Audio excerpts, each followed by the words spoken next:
ভাইয়া আমার চাহনিকে কোনো পাত্তা না দিয়েই বিছানা ছেড়ে উঠে চলে যেতে যেতে বলল, মাঝ রাতে দরজা এইভাবে হাঁ করে রাখলে শুধু আমি কেন, যে কোনো ছেলেই নিজের কামুকতা মেটাতে তোর ঘরে চলে আসবে। কথাটা বলেই খুব জোরে দরজাটা লাগিয়ে চলে গেল। আর আমি বোকার মতো তার যাওয়ার দিকে তাকিয়ে রইলাম। সামান্য দরজা খোলা রেখেছে বলে ভাইয়া আমার সাথে এমন করলো। সকালে মিষ্টি রোদ চোখে পড়তেই ঘুম ভেঙে গেল আমার। এই রোদটা সবসময়ই আমার সাথে শত্রুতা পালন করে। সকাল হতে না হতে ঘুম ভাঙিয়ে দেয়। অসহ্য। কোনো রকম নিজেই নিজের শরীরকে ঠেলতে ঠেলতে ওয়াশরুমে চললাম। ফ্রেশ হয়ে বেরিয়ে ড্রেসিং টেবিলের সামনে দাঁড়াতেই কাল রাতে ভাইয়ার করা অত্যাচারের ফলাফল বুঝতে পারলাম। ঠোঁট ফুলে মৌচাক হয়ে গেছে, অনেকটা জায়গা কেটে রক্তও জমে গেছে। ইস, রাক্ষস একটা! আমার সুন্দর ঠোঁটটার কি অবস্থা করে দিল। এখন আমি এই নিয়ে বাইরে কি করে যাব? কান্না পাচ্ছে, ভীষণ কান্না পাচ্ছে। কোনো রকমে কান্না আটকে টেবিলের উপরে ধপ করে বসলাম। কিছু একটা করতে হবে। সকাল থেকে ঘর থেকে বের হইনি, একেবারে কলেজের জন্য রেডি হয়ে বেরোলাম। ঠোঁটের অবস্থা সবার থেকে আড়ল করার জন্য আজ ঠোঁটে ডার্ক লিপস্টিক দিয়েছি। ফ্যাকাশে ঠোঁটেও আর ডার্ক লিপস্টিক মানায় না, তাই চোখেও গাঢ় কাজল লেগেছি। সব দিক দিয়ে একদম ফিট হয়েই ঘর থেকে বেরিয়েছি। বসার ঘরে আসতেই মনে হলো, হ্যাঁ, আমি আমাদের বাড়িতেই আছি। যেই বাড়িটা শুধু একটা বাড়ি নয়, আস্ত চিড়িয়াখানা। আমার বাবারা 4 ভাই, যৌথ পরিবার হওয়ায় বাড়িতে সদস্য এত এত বেশি যে যে কোনো সময় সরকারের লোক এসে গ্রেফতার করে নিয়ে যেতে পারে জনসংখ্যা বৃদ্ধির অপরাধে। আমার বড় আব্বুর ছেলে আরমান ভাই আমাদের সব কাজিনদের থেকে বড়, আর আমার থেকে প্রায় 8 বছরের বড়। তার ছোট বোন লিজা আপু আমার থেকে 5 বছরের বড়। এই মুহূর্তে সে শ্বশুর বাড়ি বাচ্চা কাচ্চা সামলাচ্ছে। আমি টেবিলের সামনে আসতেই থমকে গেলাম। সামনে ভাইয়া খুব মনোযোগ দিয়ে পাউরুটি খাচ্ছে। ইস, প্রতিবারের মতো আজও 100 ভোল্টের ক্রাশ খেলাম। সাদা শার্টটা যেন তার সৌন্দর্য দ্বিগুণ বাড়িয়ে দিয়েছে। গালের খোঁচা খোঁচা দাড়িগুলো দেখলে মনে হয় যেন ওনার গালের জন্যই এই দাড়ি। আর চুলগুলো, উফ, দেখলেই ছুঁয়ে দেওয়ার ইচ্ছা করে। একটা লোক এতটা সুন্দর কি করে হয়? একটু কম সুন্দর হলে কি হতো? আহা, কি অ্যাটিটিউড! পরিবারের বড় ছেলে যেমন অ্যাটিটিউড, তেমনি হ্যান্ডসাম, তেমনি দায়িত্ববোধ সম্পন্ন। এই চিড়িয়াখানার মতো বাড়িতে বড় হওয়া সত্ত্বেও যে মানুষটা এতটা গম্ভীর হতে পারে তা ভাইয়াকে না দেখলে জানতেই পারতাম না। ভাইয়াকে পর্যবেক্ষণ করতে করতেই তার সামনের চেয়ার টেনে বসলাম। আমার পাশে আমার সেজো কাকুর মেয়ে ছায়া, আমার থেকে 1 বছরের ছোট। তার পাশে তার বড় ভাই আরিফ, আমার থেকে 2 বছরের বড়। আর টেবিলের এক পাশে বসেছে নিজেদের মতো আমার ছোট কাকুর 10 বছরের 2 দমজ ছেলে মেয়ে আর 8 বছরের এক ছেলে। এই 3 জনের সব সময় খুনসুটি লেগেই থাকে। এই মুহূর্তেও তাদের মধ্যে কারাকারি চলছে। এ বলছে ওর পাউরুটি বেশি বড়, আর আরেকজন বলছে অন্যজনেরটা বেশি বড়। এই নিয়ে একজন আরেকজনের প্লেট থেকে পাউরুটি উঠিয়েই চলেছে। কিন্তু আমি এত পরীক্ষা নিরীক্ষা করারও আমার দুটো পাউরুটির মধ্যে পার্থক্য বের করতে পারলাম না। খাওয়া শেষ হতেই ছায়া আর আমি একসাথে বাড়ি থেকে বেরিয়ে এলাম। দুজনে একই কলেজে পড়ি, শুধু ইয়ার আলাদা। আমরা দুজনে আমাদের গাড়ির দিকে এগিয়ে যেতেই পেছন থেকে ভাইয়া ডেকে উঠল। মেয়ে তো স্টপ দেয়ার। তার ডাকে আমরা দুজনেই দাঁড়িয়ে পড়লাম। ভাইয়া আমাদের কাছে এসে ছায়ার দিকে তাকিয়ে বলল, তুই কি গাড়িতে বস, আমরা আসছি। ভাইয়ার কথা শুনে ছায়া কিছু না বলে মাথা নিচু করে গাড়িতে গিয়ে বসলো। ভাইয়ার মুখের উপর কথা বলার সাহস কারোরই নেই। আমিও মাথা নিচু করে দাঁড়িয়ে আছি। ভাইয়া আমার দিকে একটা রুমাল এগিয়ে দিয়ে বলল, ঠোঁটে লিপস্টিকটা মুছে নে, তোর ঠোঁটে লিপস্টিক মানানসই নয়, বিশ্রী দেখাচ্ছে। কথাটা বলেই রুমাল আমার হাত দিয়ে ভাইয়া গিয়ে গাড়ির ড্রাইভিং সিটে বসলো। কিন্তু আমি পড়লাম মহাবিপদে। এই লিপস্টিক তো আমি মুছতে পারবো না। লিপস্টিক মুছলেই আমার মান সম্মান সব প্লাস্টিক হবে। আর আমার যা ফ্রেন্ড, আমার ঠোঁট কাটা দেখলে আমাকে পচাতে পচাতে শেষ করবে ওরা। কিন্তু ভাইয়ার কথা না শুনলে যে কঠিন শাস্তি পেতে হবে। ফুর, সব চিন্তা ভাবনা দূরে ঠেলে লিপস্টিক না মুছেই গাড়ির পেছনের সিটে ছায়ার পাশে গিয়ে বসলাম। গাড়ি চলতেই ছায়ার বকবকানি শুরু হলো। আজ ডার্ক লিপস্টিক, কারণ কি? এত সাজার কারণ কি? আমার চেহারার তারিফ করতে করতে শেষ, কিন্তু আমার সেদিকে মনোযোগ নেই। আমি তো সামনের লুকিং গ্লাসে ভাইয়াকে দেখছি, ভাইয়া বারবার লুকিং গ্লাসে আমাকেই দেখছে। দেখে বোঝা যাচ্ছে কতটা রেগে গেছে তার কথা না শোনার কারণে। যেন এই চোখ থেকে আগুনের গোলা বের করে আমার দিকে ছুটছে, আর আমি সেই গোলকটা হাতে নিয়ে আরো ভালোভাবে গোলক বানিয়ে অন্যদিকে ছুঁড়ে দিয়ে ছায়ার সাথে গল্পে মেতে উঠলাম। কারণ আমি জানি এখন আর পরে হোক শাস্তি আমাকে পেতেই হবে। একের পর এক অনবরত বেতের আঘাতে আমার হাতের সাদা তালু লাল রক্তবর্ণে পরিণত হয়েছে। দুই চোখ খিচে ঠোঁট কামড়ে ব্যথা সহ্য করার চেষ্টা করলাম, কিন্তু তা সহ্য করার ধৈর্য বা ক্ষমতা কোনোটাই আমার নেই। আঘাতের অংশ আরো বেশি আঘাত পেতে পেতে হাত অবশ হয়ে আসছে, চোখ বেয়ে জল গড়াচ্ছে, কিন্তু ভাইয়া কিছুতেই ক্ষান্ত হচ্ছে না। একের পর এক আঘাত করেই চলেছে। হঠাৎ করেই মনে হলো আঘাত করা বন্ধ হয়ে গেছে। সাথে সাথেই কিছু একটার শব্দ আমার কানে আসতেই আমি চমকে উঠলাম। কাঁপতে কাঁপতে জল ভর্তি চোখ পিটপিট করে খুলে সামনে তাকাতেই দেখি ভাইয়া আমার দিকে অগ্নিদৃষ্টি বর্ষণ করছে। তার পাশের দৃষ্টি যেতেই দেখলাম বেতের কিছু ভাঙা অংশ নিচে পড়ে আছে। বুঝলাম আমার হাতেই ভাইয়ার বেত ভেঙেছে। তারপরে রাগ কমেনি, যার কারণে বেত ছুঁড়ে ফেলে দিয়েছে। রাগ কমেনি তার মানে শাস্তি এখনো বাকি আছে। ভার্সিটিতে কি হাডুডু খেলার জন্য এসেছো? ক্লাসের মাঝে মন নেই, পড়ার সময় পড়া নেই, বয়ফ্রেন্ডের সাথে ডেটিং এর জন্য এসেছো নাকি এখানে? ভাইয়ার ভয়ঙ্কর গর্জন শুনে ভয়ে নিজেকে তার থেকে একটু দূরে সরিয়ে নিলাম। তারপর কান্না জড়িত কণ্ঠে ফুপিয়ে ফুপিয়ে বললাম, সরি স্যার, এরপর থেকে পড়া করে আসবো। No excuse. এখানে তোমাদের এসব লো ক্লাস এক্সকিউজ শোনার জন্য আমি বসে নেই। এই মুহূর্তে তুমি মাঠে যাবে। মাঠের মাঝখানে কড়া রোদের মধ্যে দুই হাতে কান ধরে দাঁড়িয়ে থাকবে। এটাই তোমার ক্লাসে অমনোযোগী হওয়ার শাস্তি। ভাইয়ার কথা শুনে অবাক চোখে তার দিকে তাকালাম। ক্লাস ফাঁকি দেওয়ার শাস্তি হিসেবে যদি মাঠে কান ধরে দাঁড়িয়ে থাকা হয়, তবে এতক্ষণ ধরে যে গরুর মতো মারলো সেটা কি ছিল? আমি মিটমিট চোখে আশেপাশে চোখ বুলিয়ে নিলাম। ক্লাসের সবাই আমাদের দিকে তাকিয়ে, সবার চোখে ভয় স্পষ্ট। এর আগে কখনোই তাদের স্যারকে এতটা হাইপার হতে দেখেনি কেউ। তার থেকে তো বড় কথা, একজন অনার্স থার্ড ইয়ারের স্টুডেন্টকে যে কেউ পড়া না পারার অপরাধে এমন শাস্তি দেয় তা হয়তো তাদের অজানা ছিল। আমি চোখ নামিয়ে নিলাম। এখানে কি কম অপমানিত হলাম যে মাঠে গিয়ে নিজেকে আরো বেশি ধুয়ে ধুয়ে অপমানিত করাতে হবে? আর চোখে একবার আমার পাশে থাকা খোকনের দিকে তাকালাম। ছেলেটার যেন আজ গল্প শেষই হচ্ছিল না। ছাগল একটা, ওর জন্যই মার খেতে হলো আমায়। একবার সুযোগ পেলে আছাড় মারবো ধরে, হারামি কোথাকার। কি হলো? তোমার কানে যায়নি? Get out from my class. আর কোনো কথা না বলে ক্লাস থেকে বেরিয়ে এলাম। প্রায় আধা ঘন্টা যাবৎ মাঠের মাঝখানে কড়া রোদে কান ধরে দাঁড়িয়ে আছি। সিনিয়র জুনিয়র সবাই আমার দিকে কেমন অদ্ভুত দৃষ্টিতে তাকিয়ে আছে। হয়তো ভার্সিটিতে এই প্রথম কাউকে এমন শাস্তি পেতে দেখলো। হাত অসম্ভব রকম ফুলে গেছে, যার যন্ত্রণায় ভালোভাবে কানও ধরতে পারছি না। তবে আজ এই যন্ত্রণা থেকে বেশি যন্ত্রণা হচ্ছে বুকে। ভাইয়া যে আমায় মারে তা নয়, কোনো ভুল করলে ঠাস ঠাস গালের মধ্যে পড়ে, কিন্তু এইভাবে কখনোই মারেনি। খুব কষ্ট হচ্ছে। ভাইয়া কিভাবে পারলো আমায় এইভাবে মারতে? একটুও কষ্ট হলো না বুঝি? ভাইয়া এই ভার্সিটির ইংলিশ প্রফেসর। আমাদের 2 ক্লাস পরেই তার ক্লাস। দুটো ক্লাস শেষ হতেই খোকনের সাথে গল্প জুড়ে দিয়েছিলাম। এই ফাঁকে কখন যে ভাইয়া ক্লাসে এসে পড়ে বুঝতেই পারেনি। যখন বুঝলাম তখন অলরেডি ভাইয়ার দৃষ্টি আমার উপর পড়েছে। তার কিছুক্ষণ পরেই পড়ার বাহানা দিয়ে আমার কাছে এসে বেদম পেটানো শুরু করলেন। ক্লাস শেষ হয়ে গেছে। আমার ফ্রেন্ডরা এসে আমায় কোথাও বসতে বললে আমি মানা করে দিই। ভাইয়া যখন কান ধরে থাকতে বলেছে, তখন ভাইয়া না বলা অবধি আমি এই কান ছাড়ছি না। আমিও একরোখা টাইপের মেয়ে। দেখি কতক্ষণ আমায় এই রোদের মাঝে দাঁড় করিয়ে রাখতে পারে। আমার কথার সাথে হার মেনে সবাই চলে গেল। এই দাঁড়িয়ে রইলাম এই রোদের মাঝে, ঘেমে একাকার হয়ে গেছি।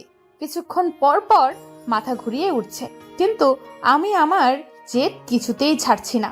যতক্ষণ না ভাইয়া নিজে থেকে আমায় রোদ থেকে সরিয়ে যাওয়ার কথা বলে, ততক্ষণ পর্যন্ত আমি এখান থেকে সরবো না। গলা শুকিয়ে কাঠ হয়ে গেছে। তৃষ্ণা পেয়েছে, ভীষণ তৃষ্ণা পেয়েছে। জিহ্বা দিয়ে ঠোঁট ভিজিয়ে নিলাম। তখনই কোথা থেকে ছায়া দৌড়ে এসে আমার সামনে দাঁড়ালো। মিতু, এই নে পানিটুকু খেয়ে নে। আমি পানি খাবো না। উফ, এ পানি ভাইয়া পাঠিয়েছে। ভাইয়া তোকে পানি খেতে বলল, আর খুব তাড়াতাড়ি ছায়া গিয়ে বসতে বলল। চল তাড়াতাড়ি এখান থেকে। ছায়ার কথায় আমি কান ছেড়ে ভাইয়ার কেবিনের দিকে তাকালাম। ভাইয়া তার কেবিনের সামনে 2 হাত পকেটে রেখে আমার দিকে তাকিয়েই আছে। তাকে দেখে আমার চোখের বাঁধ ভাঙলো। হয়তো খুব বেশি অভিমান জন্মে গেছে মানুষটার উপর। গাছের নিচে বসে আছি আর চোখে জলেরা ভীষণ অবাধ্য হয়ে গেছে। কিছুতেই আটকে রাখতে পারছি না। আমার পাশে বসে আমার বন্ধুরা আমাকে সান্ত্বনা দিয়েই চলেছে। তখনই খোকন আমার দিকে একটা রুমাল এগিয়ে দিল চোখের পানি মুছে নেওয়ার জন্য। আমিও সুযোগ পেয়ে রুমালে চোখের পানি, শুদ্ধ নাকের পানিটাও ছেড়ে নিলাম। নাকটা অনেকক্ষণ ধরেই শিরশির করছিল। ছাদের এক কোণে দাঁড়িয়ে মেয়েদের লুকোচুরি খেলাটা দেখছি। কি অদ্ভুত এই আকাশ! মানুষের থেকে কত দূরে থেকেও তাদের সুখ, কষ্ট, আবেগ, অনুভূতি কত সহজেই আপন করে নিতে পারে। কত সহজেই একটা মানুষ এই আকাশকে নিজের থেকেও বেশি ভরসা করে ফেলে। যেই কষ্টটা সবার সাথে ভাগ করতে পারে, ওই আকাশের সাথে তা ভাগ করে নেয়। আর ওই আকাশ নিঃস্বার্থভাবে সবকিছুর ভাগ নিয়ে নেয়। যেমন আজ আমার ভেতরের সকল অভিযোগ এই আকাশ একের পর এক শুনেই চলেছে। কখনো তো আরমান ভাইয়ের প্রতি থাকা অভিযোগগুলো তাকে শোনাতে পারেনি, আজও পারিনি।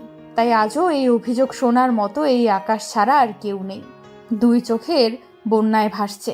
আজ ভাইয়া যেভাবে কলেজের সবার সামনে আমায় অপমান করলো, সেটা না করলেও পারতো। সামান্য তার কথা মানেনি বলে এইভাবে শাস্তি দিলেন আমায়। আসলেই কি এই শাস্তিটা আমার প্রাপ্য ছিল?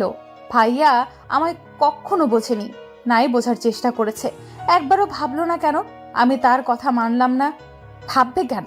যখন ভালোই বাসে না তখন বুঝতে যাবে কেন? আমি পাগলের মতো তার পেছনে ছুটেছি, আর ছুটবো না। খুব অভিমান জন্মেছে, খুব। কখনো কথা বলবো না তার সাথে, কখনো না। ছাদে রাতের আকাশ দেখতে দেখতেই আমি নিজের ভাবনায় বিলীন ছিলাম। তখনই হঠাৎ মনে হলো আমি হাওয়ায় ভাসছি। ভয়ে আমি হাতের কাছে যা পেলাম সেটাই খামচে ধরলাম। মুহূর্তেই হাত ব্যথায় নাড়া দিয়ে উঠল। নিজেকে সামলে সামনে তাকিয়ে দেখি ভাইয়া। আমি ভাইয়ার কোলে। সাথে সাথেই তার থেকে মুখ ফিরিয়ে নিলাম। কোনো কথাই বলবো না আজ তার সাথে। তবে আমার মুখ ফিরিয়ে নেওয়াতে আরমান ভাইয়ার কোনো হেলদোল হলো বলে মনে হলো না। সে নিজের মতো সামনের দিকে আমায় নিয়ে আমার রুমে নিয়ে এলো। আমাকে বিছানার উপর বসিয়ে ভাইয়া আমার সামনে টুল টেনে বসে আমার দিকে তীক্ষ্ণ দৃষ্টি নিক্ষেপ করলো। আমি সেটাকে না দেখার ভান করে উঠে চলে যেতে চাইলে আরমান ভাই আমার হাত ধরে নিজের সামনে বসিয়ে নিল। আমার হাত ধরায় আমি ব্যথায় কুঁকড়ে উঠলাম, কিন্তু ভাইয়া সেদিকে ভ্রুক্ষেপ না করে আরো শক্তভাবে চেপে ধরলো আমার হাত। এবার আমার প্রাণ যায় যায় অবস্থা। কে যেন বলেছিল তোকে ভালোবাসার মানুষের দেওয়া ব্যথা যতটা গভীর হবে, ভালোবাসা ততটাই গভীর হবে। তাই তো হাতে এখন পর্যন্ত মলম লাগাসনি, তাই না? ভাইয়া ছাড়ো, লাগছে আমার। কেন, ব্যথা সহ্য করার ক্ষমতা নেই? আমি এবার কোনো কথা বলার অবস্থাতেই রইলাম না। হ্যাঁ ভ্যাঁ করে কেঁদে দিলাম। এই চুপ, একদম চুপ। এইসব ন্যাকামো করে তুই তোর বয়ফ্রেন্ডের কাছে সিম্প্যাথি পাবি, আমার কাছে নয়। আরমান ভাইয়ের কথা শুনে এবার আমি ব্যথা ভুলে তার দিকে ফ্যাল দৃষ্টিতে তাকালাম। আর ও আমার হাতটা ঝাটকা মেরে ছেড়ে দিয়ে পকেট থেকে মলম বের করে আমার দিকে এগিয়ে দিল। নে, হাতে লাগিয়ে নে এটা। লাগাবো না, লাগাবো না, লাগাবো না, শুনেছো তুমি? লাগাবো না বলেই বিছানা থেকে উঠে চলে আসতে চাইলে ভাইয়া পেছন থেকে উঠে আমার হাতে হ্যাচকা টান দিতেই আমি টাল সামলাতে না পেরে ভাইয়ার বুকের উপর পড়লাম। এই সুযোগে ভাইয়া এক হাতে আমার কোমরে জড়িয়ে নিজের সাথে মিশিয়ে নিল। ভাইয়ার এত কাছে আসার কারণে আমার দম বন্ধ হয়ে আসার অবস্থা। ভাইয়ার উষ্ণ শ্বাস আমার মুখের ওপর পড়ছে, যা আমার ভেতরে তোলপাড় শুরু করেছে। আমি ধীরে ধীরে নিজেকে ছাড়িয়ে নেওয়ার চেষ্টা করতেই ভাইয়া এবার আমাকে নিজের শরীরের সাথে গভীরভাবে জড়িয়ে নিল। আমি আর ভাইয়ার চোখে চোখ মেলানোর অবস্থাতে রইলাম না। ভাইয়ার এত কাছে আসতেই অস্বস্তিতে আমার দম যায় যায় অবস্থা। ভাইয়া প্লিজ দূরে যাও, আমার অস্বস্তি হচ্ছে। আমি কাছে এলেই বুঝি তোর অস্বস্তি হয়? খোকন যখন তোর ক্লোজ হয় তখন অস্বস্তি হয় না? এখানে খোকন কোথা থেকে আসছে? আসছে, আসার কারণ আছে বলেই আসছে। এই মেয়ে এত বেখেয়ালি কেন তুই? কে তোর দিকে কোন নজরে তাকাচ্ছে সেটাও বুঝিস না? ভাইয়ার কথার সব কিছু আমার মাথার উপর দিয়ে গেল, যার কারণে আমি তার চোখের দিকে অবাক হয়ে তাকালাম। আমার চাহনি দেখে ভাইয়া এক হাতে আমার পেছনের চুল আঁকড়ে ধরে আমার ঠোঁটের কাটা অংশে তার ঠোঁটের আলতো করে পরশিকে দিল। ভাইয়ার স্পর্শে আমি কেঁপে উঠলাম, পুরো শরীরে যেন বিদ্যুৎ খেলে গেল। অবশেষে চোখ খুলতেই অনুভব করলাম ভাইয়া আমার ঠোঁটে নিজের ঠোঁট দখল করে নিয়েছে। এবার যেন আমার পুরো শরীর অবশ হয়ে যাচ্ছে। তারপরেও নিজেকে ভাইয়ার বাঁধন থেকে ছাড়ানোর জন্য তার বুকে ধাক্কা দিচ্ছি, কিন্তু এতে করে ভাইয়া আরো বেশি আমাকে নিজের গভীরে ডুবিয়ে নিয়ে যাচ্ছে। এবার আমি আর নিজেকে ছাড়ানোর চেষ্টা করলাম না, ডুবে গেলাম তার ভালোবাসার পরশের মাঝে। যতই অভিমান করি না কেন, ভালো তো এই মানুষটাকেই বাসি। বেশ কিছু সময় পর ভাইয়া আমার ঠোঁট ছেড়ে গলায় নেমে গেল। গলার নিচে থেকে আমার কালো তিলটা একটু জোরে কামড় বসাতেই আমি ব্যথায় কুকড়ে উঠলাম। ভাইয়া এবার আমার গলা থেকে মুখ তুলে আমার চোখের দিকে তাকিয়ে মাতাল করা কণ্ঠে বলল, আমি চাই না আমার জিনিসে অন্য কারো বাজে নজর পড়ুক। নিজের জন্য নয়, আমার জন্যও তো নিজের খেয়াল রাখতে পারিস। ভাইয়ার কথা শুনে আমার বুক থুকথক করে উঠল। এই প্রথমবার ভাইয়া আমায় নিজের বলে সম্বোধন করলো। ভালোবাসো আমায়? কথাটা বলেই ভাইয়ার চোখের দিকে তাকালাম উত্তর খোঁজার চেষ্টায়, কিন্তু আরমান ভাই আমার সব চেষ্টায় জল ঢেলে আমায় বিছানার উপর ছুঁড়ে ফেলে বলল, বয়স কত তোর? এই বয়সে প্রেম প্রীতির কথা ভাবিস? লজ্জা করে না? আগে বড় হয়ে নে, তারপর না হয় এসব কথা বলতে আসিস। আর তার আগে হাতে মলমটা লাগিয়ে নে। এটাও তুমি নিজে লাগিয়ে দেবে না? মারার সময় তো নিজের হাতেই মেরেছিলে। চাকর নই তোর যে মলম লাগিয়ে দেব। ইচ্ছে হলে মলম লাগা, না হলে ছুঁড়ে ফেলে দে। কথাটা বলেই গটগট করে রুম থেকে বেরিয়ে গেল আরমান ভাই। আমি অবাকের চরম সীমায়। কি এমন বললাম যার কারণে এত রাগ দেখালো? তবে যাই হোক, ভাইয়া আমায় এটা বলেনি যে ও আমায় ভালোবাসে না। বলেছে আমার বয়স হয়নি, কিন্তু আমি তো 18+। আর কত বড় হতে হবে আমায়? আর যদি প্রেম করারই বয়স হয়নি, তাহলে যে ও আমায় এইভাবে যখন তখন চুমু খায় সেটার বয়স হয়েছে আমার? ধুর বাবা, যতই ভাবছি ততই কনফিউশন। আর ভাববো না, তাতে যা হয় হোক। আমার কি? আমি তো জানি আরমান ভাই আমায় কতটা ভালোবাসে, শুধু সেটা মুখে স্বীকার করে না। আর আমি তো তার মুখ থেকে শোনার জন্য পাগল হয়ে আছি। ইস, যখন ভাইয়া আমায় ভালোবাসি বলবে, তখন আমার অনুভূতিটা কেমন হবে ভাবতেই গা শিরশির করে উঠছে। উফস। সকাল হতেই আমি আরমান ভাইয়ের ঘরে উকি মারা শুরু করলাম। একটু দেখে তো নেই কি করছে এই লোকটা। তার ঘরের দরজা খুলে মাথা ভেতরের দিকে উকি মারলাম, কিন্তু এ কি, আরমান ভাইয়া কোথায়? পুরো রুমের কোথাও নেই। হতাশ হয়ে যখন চলে আসবো, তখনই দেখলাম ভাইয়া ওয়াশরুম থেকে বেরিয়ে এলো। হাতে টাওয়ালটা দিয়ে মাথার চুলগুলো ঝাড়ছে। খালি বুক, একটা কাঁচা হলুদ গ্যাবার্ডিন এবং গ্যাবার্ডিনের প্যান্ট পরা অবস্থায় রয়েছে। ইস, গোসল করার পর একটা লোককে বুঝি এত সুন্দর লাগে। আমি তো জানতাম এই সৌন্দর্যটা শুধু মেয়েদের জন্য, কিন্তু আজ আরমান ভাইয়াকে দেখে সেই ভুলটাও ভেঙে গেল। ভাইয়ার মাসেলওয়ালা বডি, ইচ্ছে করছে একটু ছুঁয়ে দেখি। এ আমার স্বপ্ন নয় তো? একমাত্র স্বপ্নের রাজকুমারী এতটা সুন্দর হতে পারে। ভাইয়া ওয়াশরুম থেকে বেরিয়ে কাবার্ডের দিকে এগোতেই আমার মাথায় দুষ্টু বুদ্ধি খেলে গেল। ভাইয়ার কাবার্ড খুলতেই আমি তার হাতে নিজের দিকে নিয়ে সোজা তার সামনে দাঁড়ালাম। সামনে আরমান ভাই, পেছনে খোলা কাবার্ড, আর দুই দিকে ওনার দুই হাত আমাকে তার বন্দিনী করে রেখেছে। নিজেকে তার বন্দিনী করতে পেরে সত্যি আজ নিজের প্রতি ভীষণ গর্বিত গর্বিত অনুভব হচ্ছে। তুই কেন, অন্য কারো আসার কথা ছিল বুঝি? আমার কথা শুনে আরমান ভাই চোখ মুখ শক্ত করে আমার দিকে এক কদম এগিয়ে বলল, তুই আমার ঘরে কি করছিস? এই কথায় কথায় এরকম আমার কাছে আসার বাহানা একদম খুঁজবে না বলে দিচ্ছি। তুমি আমার অনেক ক্ষতি করেছো। আচ্ছা, কি কি ক্ষতি করেছি শুনি?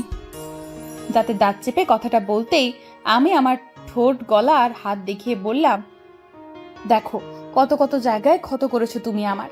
ভীষণ ব্যথা হচ্ছে আমার, আর তাই আমাকে ব্যথা দেওয়ার অপরাধে আজ পানিশমেন্ট পেতেই হবে। হোয়াট? পানিশমেন্ট? তাও আবার আমি? হ্যাঁ তুমি। একটু দূরে গিয়ে দাঁড়াও। আরমান ভাইয়ের বুকে এক আঙ্গুল রেখে তাকে একটু দূরে সরিয়ে দিয়ে আমি উল্টো ঘুরে কাবার্ডের কাপড় এদিক ওদিক করা শুরু করলাম। কি করছিস কি মিতু তুই? আমার কাপড় চোপড় এইভাবে অগোছালো করছিস কেন? আমি ভাইয়ার কথায় কান্না দিয়ে কাপড় অগোছালো করতে ব্যস্ত হয়ে রইলাম। প্রায় বেশ কিছুক্ষণ খোঁজার পর আমি একটা ফ্যাকাশে রঙের শার্ট হাতে ভাইয়ার দিকে ঘুরে দাঁড়ালাম। আজ এই শার্টটা পরেই তুমি ভার্সিটিতে যাবে, আমার পছন্দের রং। তুই কোন জাতের চোখ নিয়ে ঘোরাফেরা করিস? এটাও কারো পছন্দের রং কি করে হতে পারে? আমি কিচ্ছু জানি না, তুমি এটা পরবে মানে এটাই পরবে। ইম্পসিবল, আমি এটা পড়ছি না, সর আমার সামনে থেকে। আচ্ছা, কি করে না পরো আমিও দেখি।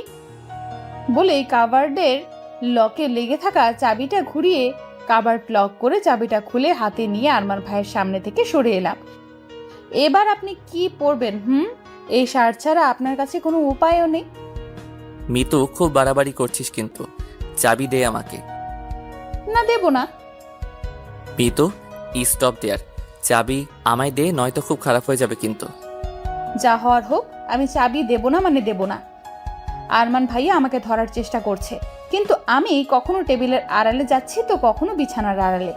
আমি জানি এই ঘরে থাকলে আমায় ধরা পড়তেই হবে, তাই আমি সুযোগ বুঝে ঘর থেকে বের হওয়ার জন্য দরজার দিকে পা বাড়াতেই পেছনে কেউ আমার হাতে হ্যাচকা টানে সোজা পাশের দেওয়ালে চেপে ধরল। হঠাৎ এমন হওয়ায় আমি ভয় পেয়ে যাই। ভয়ের চোটে আপনা থেকেই চোখ দুটো বন্ধ হয়ে আসে। কিছুক্ষণের মধ্যেই নিজেকে সামলে পিটপিট করে চোখ খুলতেই দেখি আমি আরমান ভাইয়ের কবলে পড়েছি। আরমান ভাই আমার দুই হাত দুই পাশে দেওয়ালের সাথে চেপে ধরে আমার খুব কাছে এসে দাঁড়িয়ে আছে। বুঝলাম এবার আর রক্ষে নেই আমার। বলেছিলাম দাঁড়াতে না, নয়তো খুব খারাপ হয়ে যাবে। সরি। তোর সরি দিয়ে আমি কি করব? বলেই আমার হাত থেকে চাবিটা নিয়ে নিল। তোকে আমি পরে দেখে নেব। কথা বলেই আরমান ভাই আমাকে ছেড়ে কাবার্ডের দিকে যেতে লাগলো। তখনই রুমের ভেতর দরজা খুলে কাউকে ঢুকতে দেখে আমি চমকে উঠলাম। দরজা খুলে বড় মা ঘরের ভেতরে আসতেই দরজার সামনে আমায় দাঁড়িয়ে থাকতে দেখে কিছুটা অবাক হয়ে প্রশ্ন করলো, কি রে মিতু, তুই এখানে কি করছিস? বড় মার প্রশ্নের উত্তরে কি দেব ভেবে না পেয়ে মাথা চুলকাতে লাগলাম। আসলে বড় মা, আমি আরমান ভাইকে খেতে যাওয়ার জন্য ডাকতে এসেছিলাম। ও, ডাকা হয়ে গেছে, এবার যা এখান থেকে। আর শোন, আরমানকে খেতে ডাকার জন্য আমি আছি, তোকে এত কষ্ট করতে হবে না, বুঝেছিস? জি বড় মা। মাথা নিচু করে কথাটা বলেই ঘর থেকে বেরিয়ে এলাম। যাক বাবা, বেঁচে গেছি। তবে ছোটবেলায় একটা জিনিস খুব ভালোভাবে লক্ষ্য করেছি আমি, কেন জানি বড় মা সব সময় আমায় এড়িয়ে চলে, বেশি কথাই বলে না। আর যদিও একটু একটু কথা, তাও সব সময় খিটখিট করে। থুর, এসব কথা আমি কেন ভাবছি? বড় মার স্বভাবই তো খিচখিচ করা, সবার সাথেই করে। তবে আমার টেনশন হচ্ছে আরমান ভাইকে নিয়ে। ভাইয়া আজকেও ভার্সিটিতে টিপটপ হয়ে যাবে, আর ভার্সিটির মেয়েরা চকলেটের মতো চিবিয়ে চিবিয়ে খাবে। থুর, অসহ্য। ভার্সিটির জন্য রেডি হয়ে খাবার ঘরে আসতেই আমার চোখ ছানা বড়া। এ কি দেখছি আমি? এ যে ভাইয়া, আমার দেওয়া শার্ট পরেই আছে। এই মুহূর্তে আমার লুঙ্গি ডান্স দেওয়া উচিত, এটা ভেবে যে উনি আমার পছন্দের শার্টটা পরেছেন, যেটা যতই খারাপ হোক না কেন। কিন্তু এই মুহূর্তে আমার রাগ হচ্ছে, ভীষণ রাগ হচ্ছে। বেছে বেছে একটা ফ্যাকাশে রঙের শার্ট বের করেছিলাম যাতে ভাইয়াকে প্রতিদিনের মতো হ্যান্ডসাম না দেখায়, কিন্তু এখন তো দেখছি ভাইয়াকে এই রংটা এমন ভাবে খাপ খেয়েছে যেন কোনো ফিল্মের হিরো। থুর বাবা, সব মেহনত পানি হয়ে গেল। রাগে গজগজ করতে করতে খেতে বসলাম, কিন্তু খাবার গলা দিয়ে কিছুতেই নামলো না। বারবার ভাইয়ার দিকেই চোখ যাচ্ছে, আর চোখে চোখ পড়তেই সাথে সাথে চোখ নামিয়ে নিচ্ছি। খাওয়া শেষ হতেই ভাইয়া বেরিয়ে গেল, তার পিছু পিছু আমি আর ছোঁয়াও বেরোলাম। ভার্সিটিতে পৌঁছেই গাড়ি থেকে নেমে চলে আসবো, তখনই ভাইয়া পেছন থেকে ডাকলেন। আমি পিছু ফিরে দেখি আরমান ভাই গাড়িতে হেলান দিয়ে দু হাত বুকে ভাঁজ করে আমার দিকে বাঁকা হেসে তাকিয়ে আছে। তোর পছন্দ আছে বলতে হবে। সত্যি শার্টটা একদমই পারফেক্ট আমার জন্য, তাই না? খুব বুঝলাম ভাইয়া আমাকে পচাচ্ছে, তা খুব ভালো করেই বুঝলাম। তাই নিজের মাথার চুল নিজেই ছিঁড়তে ছিঁড়তে ভার্সিটির ভেতরে চললাম। নিজের উপর রাগ হচ্ছে, কেন যে এই শার্টটা বের করতে গেলাম কে জানি। ভার্সিটিতে প্রবেশ করতেই চোখ গেল সামনের মাঠে খোকন তার বন্ধুদের সাথে আড্ডা দিচ্ছে। হারামজাদা আমার উপর বাজে নজরে তাকায়। এর তো আজ একটা হেস্তনস্ত করেই ছাড়বো। এর জন্যই কাল আমায় ভাইয়া সবার সামনে এত এত অপমান করেছিল। নিজের গলার ওড়নাটা ঠিক করতে করতে তার দিকে এগোলাম। বলা যায় না এই ছেলে আবার আমার দিকে নজর নিক্ষেপ করতে পারে। ভালো করে ওড়না কোমরে বেঁধে খোকনের কাছে গিয়ে কোনো কথা ছাড়া উড়াধুরা পিটুনি শুরু করে দিলাম। হতচ্ছাড়া শয়তান কোথাকার, মেয়েদের দিকে বাজে নজরে তাকানো, তাই না? আজ দেখাচ্ছি মজা তোকে। আজ তোকে আমার হাত থেকে কেউ বাঁচাতে পারবে না। এই নে, এই নে, এটাও নে, এটাও নে, সাথে আর একটাও নে, বোনাস আর একটা, এবারও নে। মুখে যা আসছিল তাই প্রলাপ বকতে বকতে বেদম পিটিয়ে যাচ্ছে তাকে। শরীরের সর্বশক্তি দিয়ে পেটোচ্ছি। সবাই আমাকে আটকানোর চেষ্টা করছে, কিন্তু আমি আমার হাত ধরলে পা দিয়ে মারা শুরু করছি। কিছুতেই আজ ছাড়বো না ওকে। মেয়েদের দিকে বাজে নজরে তাকানো সারা জীবনের জন্য ঘুচিয়ে দেব আজ। নিকৃষ্ট প্রাণী কোথাকার। আমি খুব তৃপ্তি নিয়ে খোকনকে পিটিয়ে যাচ্ছি, এমন সময় আমার হাতে হ্যাচকাটান অনুভব করলাম। টাল সামলাতে না পেরে কিছু একটার উপর হুমড়ি খেয়ে পড়লাম। নিজেকে সামলে সামনে তাকিয়ে দেখি আমার আরমান ভাইয়ের বুকে পড়ে রয়েছি। ভাইয়া দাঁতে দাঁত পিষে আমার দিকে তাকিয়ে বলল, মন ভরেছে? না ভরেনি, আমি ওকে আরো কয়েক ঘা মারবো। বলেই ভাইয়ার থেকে নিজেকে ছাড়াতে চাইলে ভাইয়া আরো জোরে আমার হাত চেপে ধরে। কিন্তু ওর ভরে গেছে। ভাইয়ার কথার আগাগোড়া কিছুই না বুঝেই তার দিকে ফ্যালফ্যাল করে তাকালাম। স্টুপিড কোথাকার। যখন শরীরে বিন্দুমাত্র শক্তি নেই তখন এই শরীর নিয়ে একটা ছেলেকে মারতে এসেছো কি তার মনের তৃপ্তি মেটানোর জন্য? ভাইয়ার কথাটা একটু আস্তে বলায় সবার কানে কথাটা না গেলেও আমার কানে কথাটা একটা কারেন্টের শকের মতো লাগলো। অবাক হয়ে খোকনের দিকে তাকাতেই আমার চোখ কপালে উঠল। এই ছেলেকে আমি এক্ষুনি মেরে মেরে আত্মরা করলাম, সে এইভাবে ফিট হয়ে দাঁড়িয়ে আছে কি করে? তাও আবার ঠোঁটের উপর হাত বোলাচ্ছে। ওকে দেখে মনে হচ্ছে ও আমার মার নয়, ছোঁয়াগুলোই অনুভব করেছে। ছোটবেলায় নিশ্চয়ই হরলিক্স খায়নি, তাই আজ এই অবস্থা। আমি খুবই ইনোসেন্ট মার্কা চেহারা বানিয়ে ভাইয়ের দিকে তাকালাম, যেন এবারের মতো আর আমায় কোনো শাস্তি না দেয়। কিন্তু ভাইয়া দাঁতে দাঁত চেপে ফিসফিসিয়ে বলল, তোকে আমি বাড়ি গিয়ে দেখব, অনেক হিসেব বাকি তোর সাথে। বলেই গটগট করে চলে গেল। আর আমি অসহায়ের মতো তার যাওয়ার দিকে তাকিয়ে আছি। না জানি বাড়িতে আমার জন্য কি অপেক্ষা করছে। কলেজ থেকে বাড়ি ফিরেই জুই বিথির সাথে আড্ডা দিতে বসেছি। আজ কিছুতেই এদের নিজেদের থেকে আলাদা করা যাবে না। ভাইয়ার হাত থেকে বাঁচতে হলে আজ এই দুই যমজ বোনদেরই আমার কাজে লাগতে পারে। সেই বিকেল থেকে রাত অবধি একেবারের জন্য নিজেকে ভিড়ের থেকে আলাদা করিনি। জুই, বিথি, মা, বাবা, ছায়া, আরিফ সবাই আজ আমার উপরে প্রচন্ড বিরক্ত, কারণ আমি কোনো কারণ ছাড়াই কথা বলে যাচ্ছি। আমি কি বলছি নিজেও জানি না, শুধু জানি যে আজ যে করেই হোক আমায় ভাইয়ার হাতের শক্তি থেকে বাঁচতে হবে। কিন্তু পুরো সময়টা এমন বকবক করে কাটিয়ে দিলেও রাতের বেলা ঠিকই আমায় আমার ঘরে ঢুকতে হলো। ঘরে ঢোকার সাথে সাথেই আমি দরজা ভালো করে বন্ধ করে দিলাম, যাতে ভাইয়ার ঘরে না আসতে পারে। দরজার লক ভালো করে চেক করে একটা স্বস্তির নিঃশ্বাস ফেলে পিছু ঘুরতেই বিছানার উপর কাউকে দেখে চমকে উঠলাম। ঘরের ডিম লাইটের মৃদু আলোয় সবকিছুই আবছা আবছা। কিছুক্ষণের মধ্যে এই আবছা আলোয় চোখ সরে এলে বিছানার উপর ভালো করে চোখ বলানোর চেষ্টা করতেই আমার চোখ চড়ক গাছে। এ তো ভাইয়া বিছানায় বসে দুই পা মাটিতে ছড়িয়ে রেখেছে। এই রে, কাম সেরেছে। এখন কি করব? আরমান ভাই আমায় দাঁড়িয়ে থাকতে দেখে নিজেই উঠে আমার দিকে এগোতে লাগলো।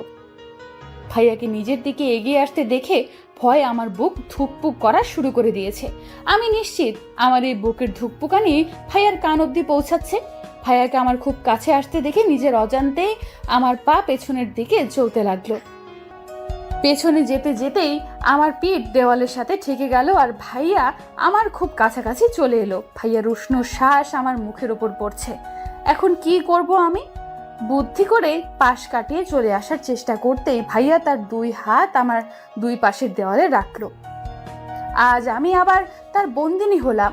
ভাইয়া এত কাছে চলে আসায় আমি প্রায় দম বন্ধ করা অবস্থায়।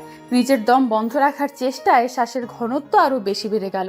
চোখ বন্ধ করে ভাইয়ার পরবর্তী পদক্ষেপের অপেক্ষা করতে লাগলাম। তখনই ভাইয়া তার কারাকারির ভারী কণ্ঠে বলে উঠল, কান ধর। কথাটা শুনেই আমি চট করে চোখ মেলে তাকালাম। কি হলো? আমার কথা কানে গেল না? আসলে ভাইয়া। চুপচাপ কান ধর। বুঝলাম, কান ধরা ছাড়া আর কোনো উপায় নেই। কলেজেও মাস্টারগিরি খাটাবে, আবার বাড়িতেও খাটাবে, অসহ্য। মনে মনে হাজার গালি দিতে দিতে আমি দুই হাতে কান ধরলাম। এবার ভাইয়া গিয়ে আয়েশ করে বিছানার উপর বসতে বসতে বলল, এবার এক পা উপরে তোল। লও ঠেলা, কান ধরতেই শেষ নয়, এখন আবার পাও উপরে তুলতে হবে। আজ তো আমি গেছি, কেন যে এই হারামিটাকে মারতে গেলাম কে জানে। আমি নিশ্চিত আজ আর পায়ের ব্যথায় রাতে আমার ঘুম হবে না। প্রায় 2 মিনিট এক পায়ে দাঁড়িয়ে থেকে আমার পা ধরে এসেছে, তারপরও জোর করে আরো 1 মিনিট দাঁড়িয়ে থাকার পর আর পারলাম না। ব্যথা হয়ে বাম পা ফেলে ডান পা না উপরে তুলে বললাম, মানে পা এক্সারসাইজ করে নিলাম। আরে বা, ভাইয়া তো কিছুই বুঝতে পারলো না, অন্ধকারে হয়তো লক্ষ্য করেনি।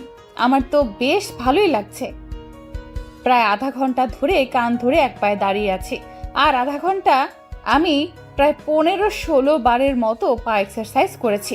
আর ভাইয়া সেটাও বুঝতে পারেনি। ইস, কি যে ভালো লাগছে, কি সুন্দর একটা শাস্তি। এমন শাস্তি পেলে তো আমি সারা জীবন অপরাধ করেই যাব। আমি দাঁড়িয়ে দাঁড়িয়ে মনে মনে প্রলাপ বকছি, এমন সময় ভাইয়ার কণ্ঠ কানে এলো, মিতু এদিকে আয়। আমিও কান ছেড়ে লাফাতে লাফাতে ভাইয়ার সামনে গিয়ে দাঁড়ালাম। শাস্তি শেষ ভাইয়া? এইটুকু শাস্তি ছিল বুঝি? আমি তো আরো কিছুক্ষণ থাকতে পারতাম।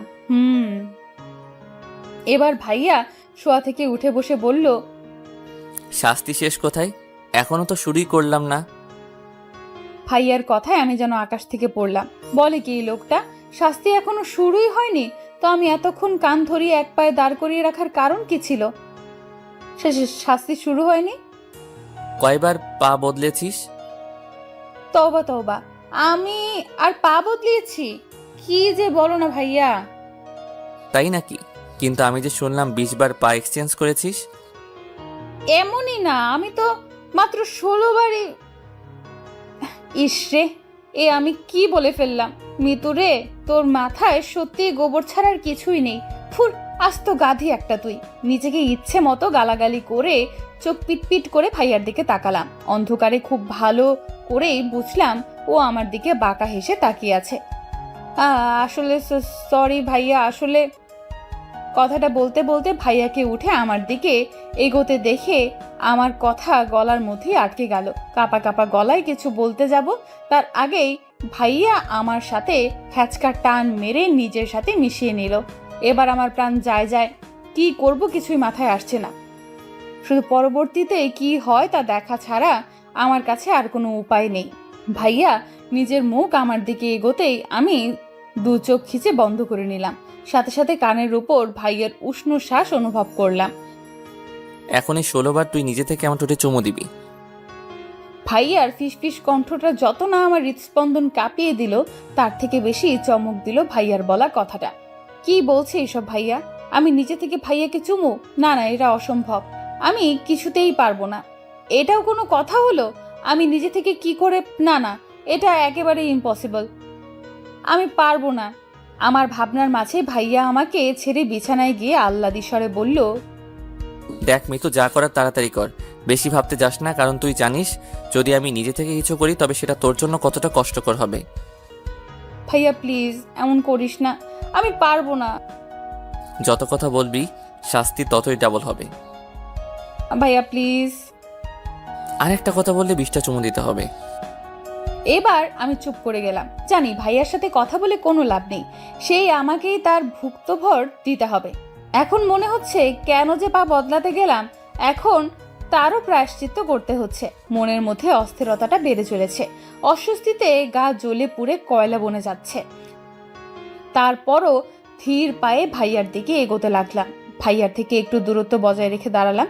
তারপর চোখ বন্ধ করে একটু ঝুঁকে ভাইয়ার ঠোঁটে আলতো করে ঠোঁট ছোঁয়ার সাথে সাথেই সরে দাঁড়ালাম।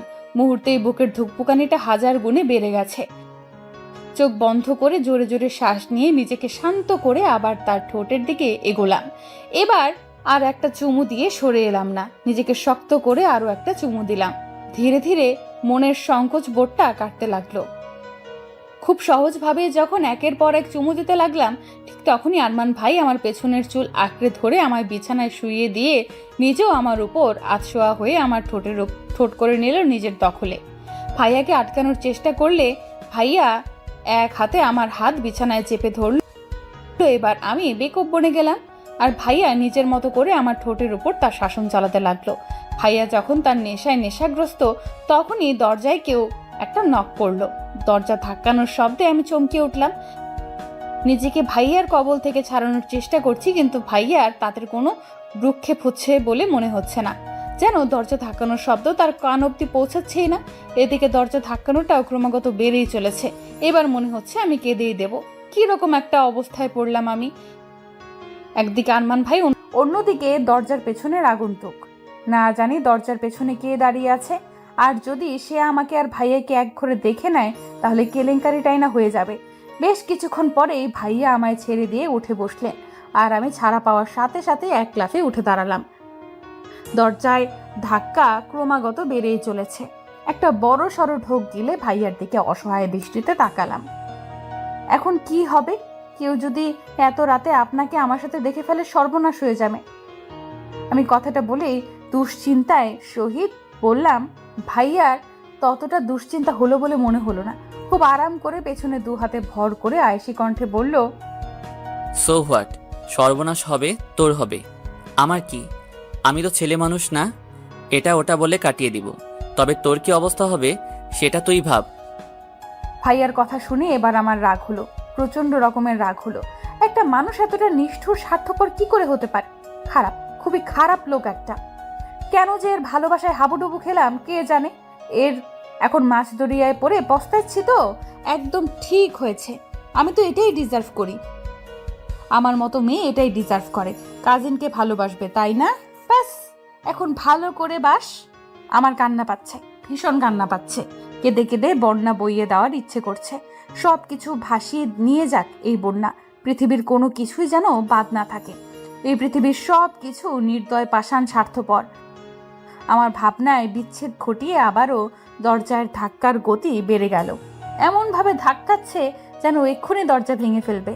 কোনো উপায় না পেয়ে বাধ্য হয়ে গুটি গুটি পায়ে এগিয়ে গেলাম দরজার দিকে। দরজা খুলতে হুড়মুড় করে বড় মা ঘরের ভেতর ঢুকে এলো। বড় মাকে দেখে ভয়ে আমার বুকের স্পন্দন থমকে গেল। এখন কি হবে? বড় মা তো ভাইয়াকে দেখে ফেলবে। কথাটা ভাবতেই বিছানার দিকে চোখ যেতেই আরমান ভাই ওখানে নেই। ও মা, গেল কই লোকটা? এক্ষুনি এখানে ছিল, ভ্যানিশ ট্যানিশ হয়ে গেল নাকি? তবে যাই হোক না কেন, আমি তো এই যাত্রায় বেঁচে গেলাম, এটাই ঢের বাবা। একটা স্বস্তির নিঃশ্বাস ফেলে বড় মার দিকে তাকাতেই বড় মা আমার দিকে তীক্ষ্ণ দৃষ্টিতে তাকিয়ে বলে উঠল, এতক্ষণ ধরে কি করছিলি? দরজা খুলছিলি না কেন?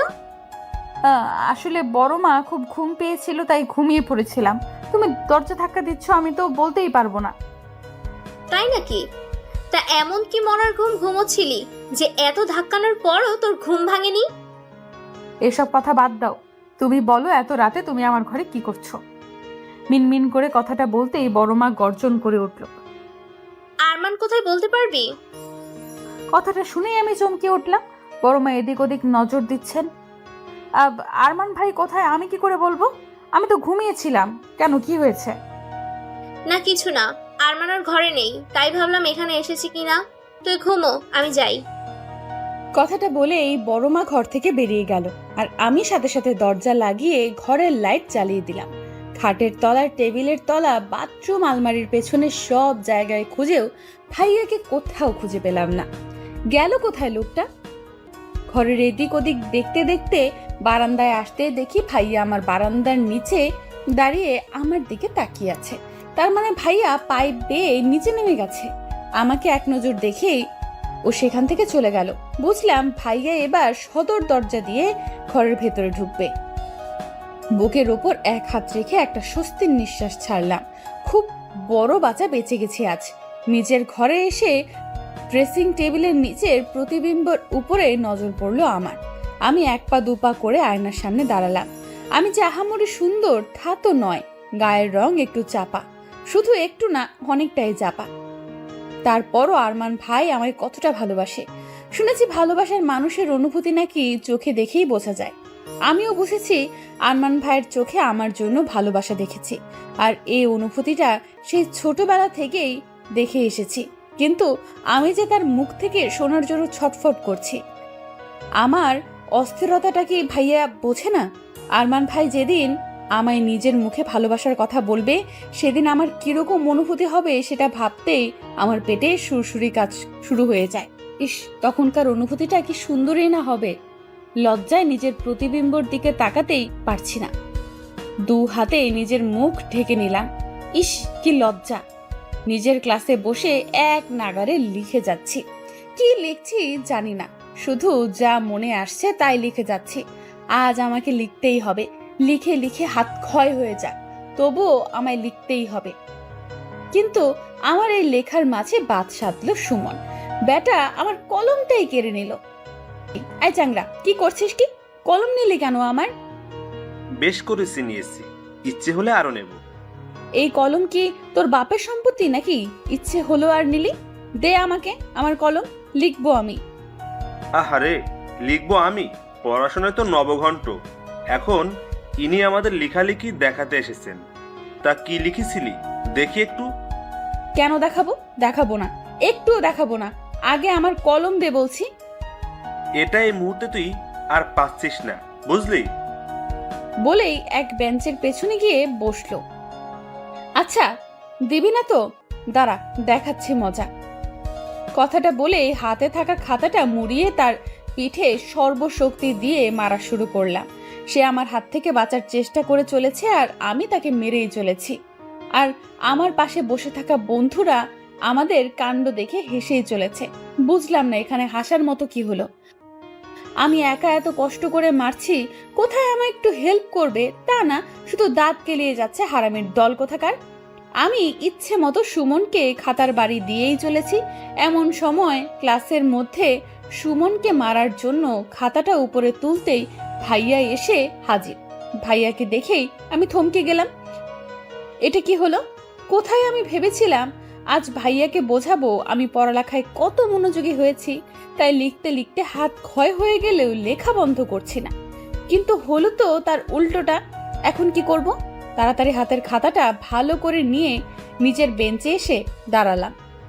ভাইয়াকে দেখে সবাই অলরেডি দাঁড়িয়ে গেছে, কিন্তু ভাইয়া দরজার কাছে এসেই আমাকে ওইভাবে দেখে কিছুক্ষণ থমকে রইল, তারপর কোনো কথা ছাড়াই রুম থেকে বেরিয়ে গেল। ভাইয়ার এমন কাজে সবাই হতবাক। আমি বেঞ্চ থেকে সরে জানালা দিয়ে দেখার চেষ্টা করলাম ভাইয়া বাইরে কি করছে। গ্রিলওয়ালা জানালা ভেদ করে দেখলাম ভাইয়া দু হাত কেমনে রেখে জোরে জোরে শ্বাস নিচ্ছে আর এদিক ওদিক তাকাচ্ছে। বুঝলাম ভাইয়া নিজের রাগ সংবরণ করার চেষ্টা করছে। তার মানে আজও আমার আর নিস্তার নেই। আজও কি তাহলে আমায় মার খেতে হবে? আজ যদি সেদিনের মতো মারে, এবার আর জীবিত থাকবো না, মরেই যাব আমি। কথাটা ভাবতেই আমার অন্তরাত্মা কেঁপে ওঠে। তখনই আমার মনে হলো, আচ্ছা ভাইয়া কি কোনো রকম জেলাস ফিল করছে আমায় নিয়ে, সুমনের উপর? কথাটা ভাবতেই আমার চোখ মুখ উজ্জ্বল হয়ে উঠল। পেয়ে গেছি রাস্তা। কিভাবে ভাইয়ার মুখে ভালোবাসি কথাটা বলতে হয় তা খুব ভালোভাবেই বুঝে গেছি আমি। আগে আগে দেখো হোতা হ্যাঁ ক্যা। কিছুক্ষণ পরেই ভাইয়া আবার ক্লাসরুমে ঢুকলো, কিন্তু এবার আর আমার দিকে তাকালো না। না তাকাক, তাতে কি? তবে এবার ভাইয়া দেখবে আমি কি কি করতে পারি। ভাইয়া তার ক্লাস শুরু করে দিল আর এদিকে আমি আমার কাজ। ক্লাসের মাঝে অনেক বাহানায় সুমনের কাছে কথা বলতে লাগলাম, মুখ টিপে টিপে হাসতে লাগলাম, পড়া দেখানোর নাম করে গল্প করা শুরু করলাম। লেখার সময় খাতা থেকে ওর হাত সরিয়ে দেওয়ার নাম করে ওর হাত ধরতেই সামনে থেকে ভাইয়ার গর্জনরত আওয়াজ কানে ভেসে উঠল। Enough is enough, damn it. ভাইয়ার এমন গর্জনে ক্লাসে থাকা প্রায় সকলেই চমকে উঠল। হঠাৎ ভাইয়ার এমন ব্যবহারে কারোরই মাথায় ঢুকলো না। ভাইয়ার টেবিলের উপর দুই হাত দিয়ে দাঁড়িয়ে আছে, রাগে চোখ লাল বর্ণ ধারণ করেছে। ভাইয়ার এই রূপ দেখে আমি নিজেও ভয় পেয়ে গেলাম। এবার এসে আবার আমাকে পেটানো শুরু করবে না তো? মনে মনে হাজারো ভয়কে জয় করার চেষ্টা করলাম, কিন্তু ভাইয়া আমাকে অবাক করে দিয়ে ক্লাস থেকে বেরিয়ে গেল। যাওয়ার আগে ভারী কণ্ঠে বলে উঠল, ক্লাস ইজ ডিসমিস। আমি ভয়ে ছোটখাটো একটা ঠোক গিললাম। ডোজটা কি বেশি হয়ে গেছে? এরপর থেকে আর ভাইয়ার সাথে দেখা হয়নি। কলেজ থেকে আসার সময়ও ভাইয়া একাই চলে এসেছিল, আমাকে নিয়েই আসেনি, তাই আমি ছায়া রিক্সা করে চলে আসি। বাড়ি এসে ব্যাগ নিজের ঘরে রেখেই ভাইয়ার ঘরের দিকে এগোলাম। তার আগে তার ঘরের কাছে আসতেই খুব জোরে কিছু একটা পড়ার শব্দ কানে আসতেই চমকে উঠলাম। তাড়াতাড়ি দরজা হালকা খুলে ঘরে দিতেই দেখি ভাইয়া দুহাত কোমরে রেখে ঘরের এক পাশ থেকে ওপাশ পায়চারি করছে। ইডিয়েট, এক নাম্বার স্টুপিড মেয়ে একটা। এতবার এত শাস্তি দেওয়ার পরেও আবার সেই ছেলেদের কাছেই গিয়ে ঢলে পড়ে ইডিয়টটা। সহ্য হয় না আমার ওকে কোনো ছেলের সাথে। এই বিষয়টা কি বোঝে না ওই স্টুপিডটা? নিজে নিজে এই কথাগুলো বিড়বিড় করে আয়নার সামনে গিয়ে দাঁড়ালো। চোখ দুটো ছোট ছোট করে আয়নায় নিজেকে খুঁটিয়ে খুঁটিয়ে দেখে বলল, ভার্সিটির প্রফেসর আমি, আর একজন প্রফেসর হয়ে কি না নিজের ছাত্রের উপরে জেলাস হচ্ছি, তাও ওই ইডিয়টটার জন্য। ইউফুল। কথাটা বলেই খুব জোরে সামনে থাকা টুলে লাথি মেরে ওয়াশরুমের ভেতরে ঢুকে গেল। ভাইয়া রেহান কাজে এতক্ষণ আমি মুখ চেপে হাসছিলাম। ভাইয়া ওয়াশরুমে ঢুকতেই আমি রুমের ভেতরে ঢুকে গেলাম। কেন জানি না এক মুহূর্তে আমার ভাংরা নাচার ইচ্ছে হচ্ছে। ইস, ভাইয়া আমায় নিয়ে জেলাস, ভাবা যায়? ভাইয়া খুবই আনন্দের সহিত ফ্লোরের উপর পড়ে থাকা টুলটা ঠিক জায়গায় রেখে দিলাম।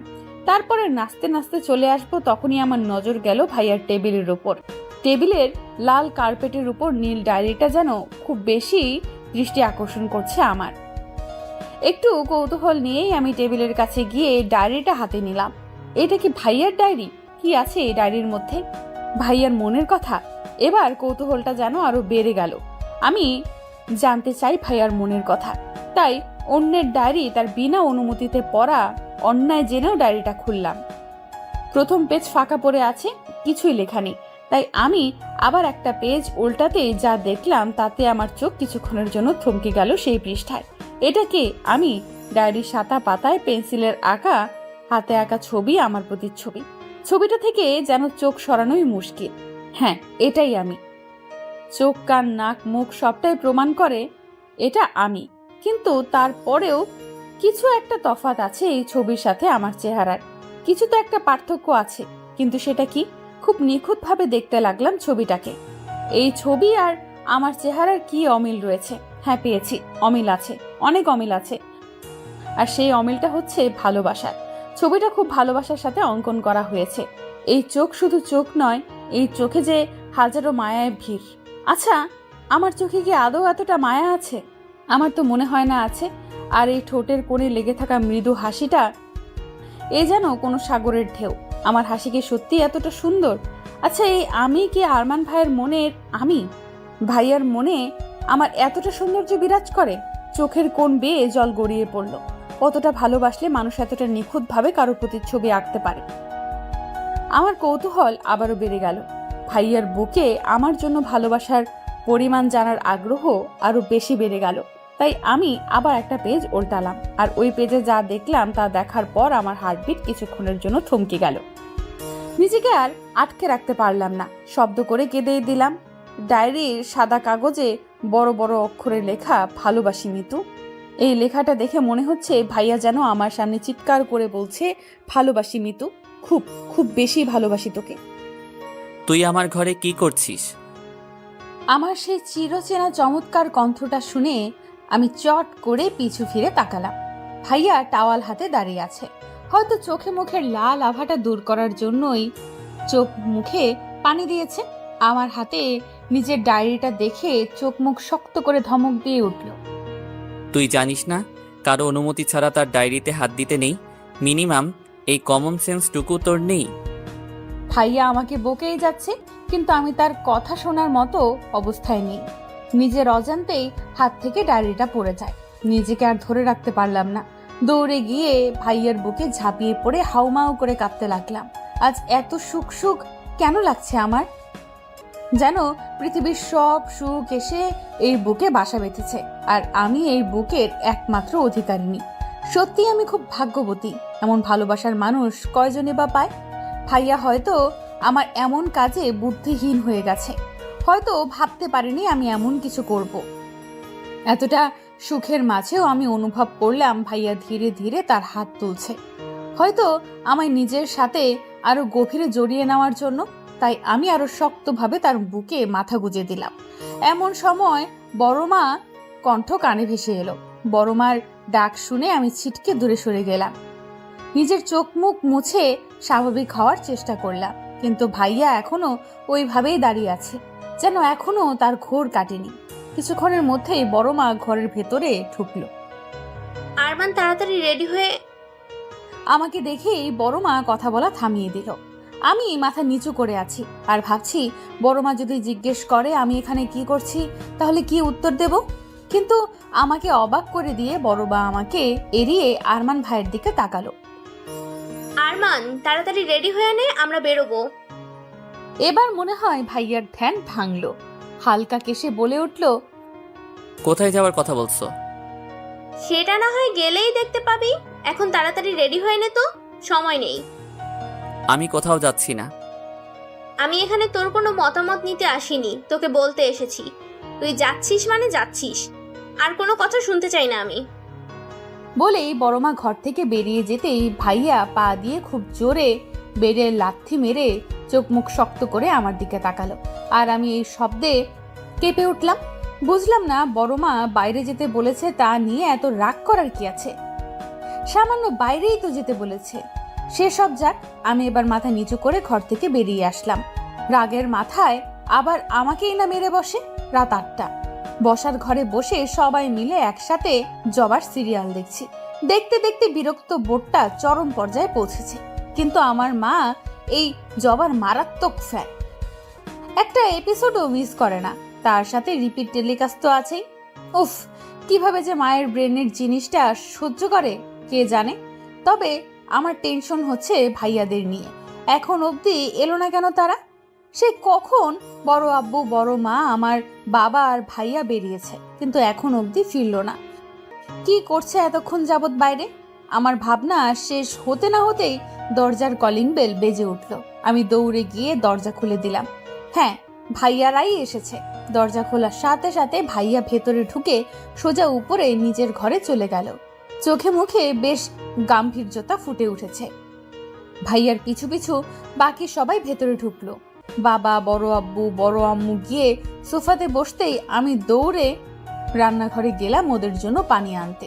পানির ট্রেটা নিয়ে তাদের কাছে যেতে যেতেই বড় মা কথাটা কানে এলো। যাক বাবা, এতদিনে টেনশন ফ্রি হলাম। ছেলেটার বিয়েটা একেবারে ফাইনাল করেই এসেছি।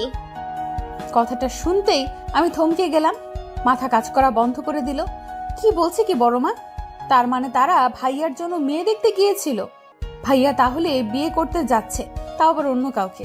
আমার হাত পা কাঁপাকাঁপি শুরু হয়ে গেল, যেন এক্ষুনি হাতের গ্লাসগুলো পড়ে যাবে।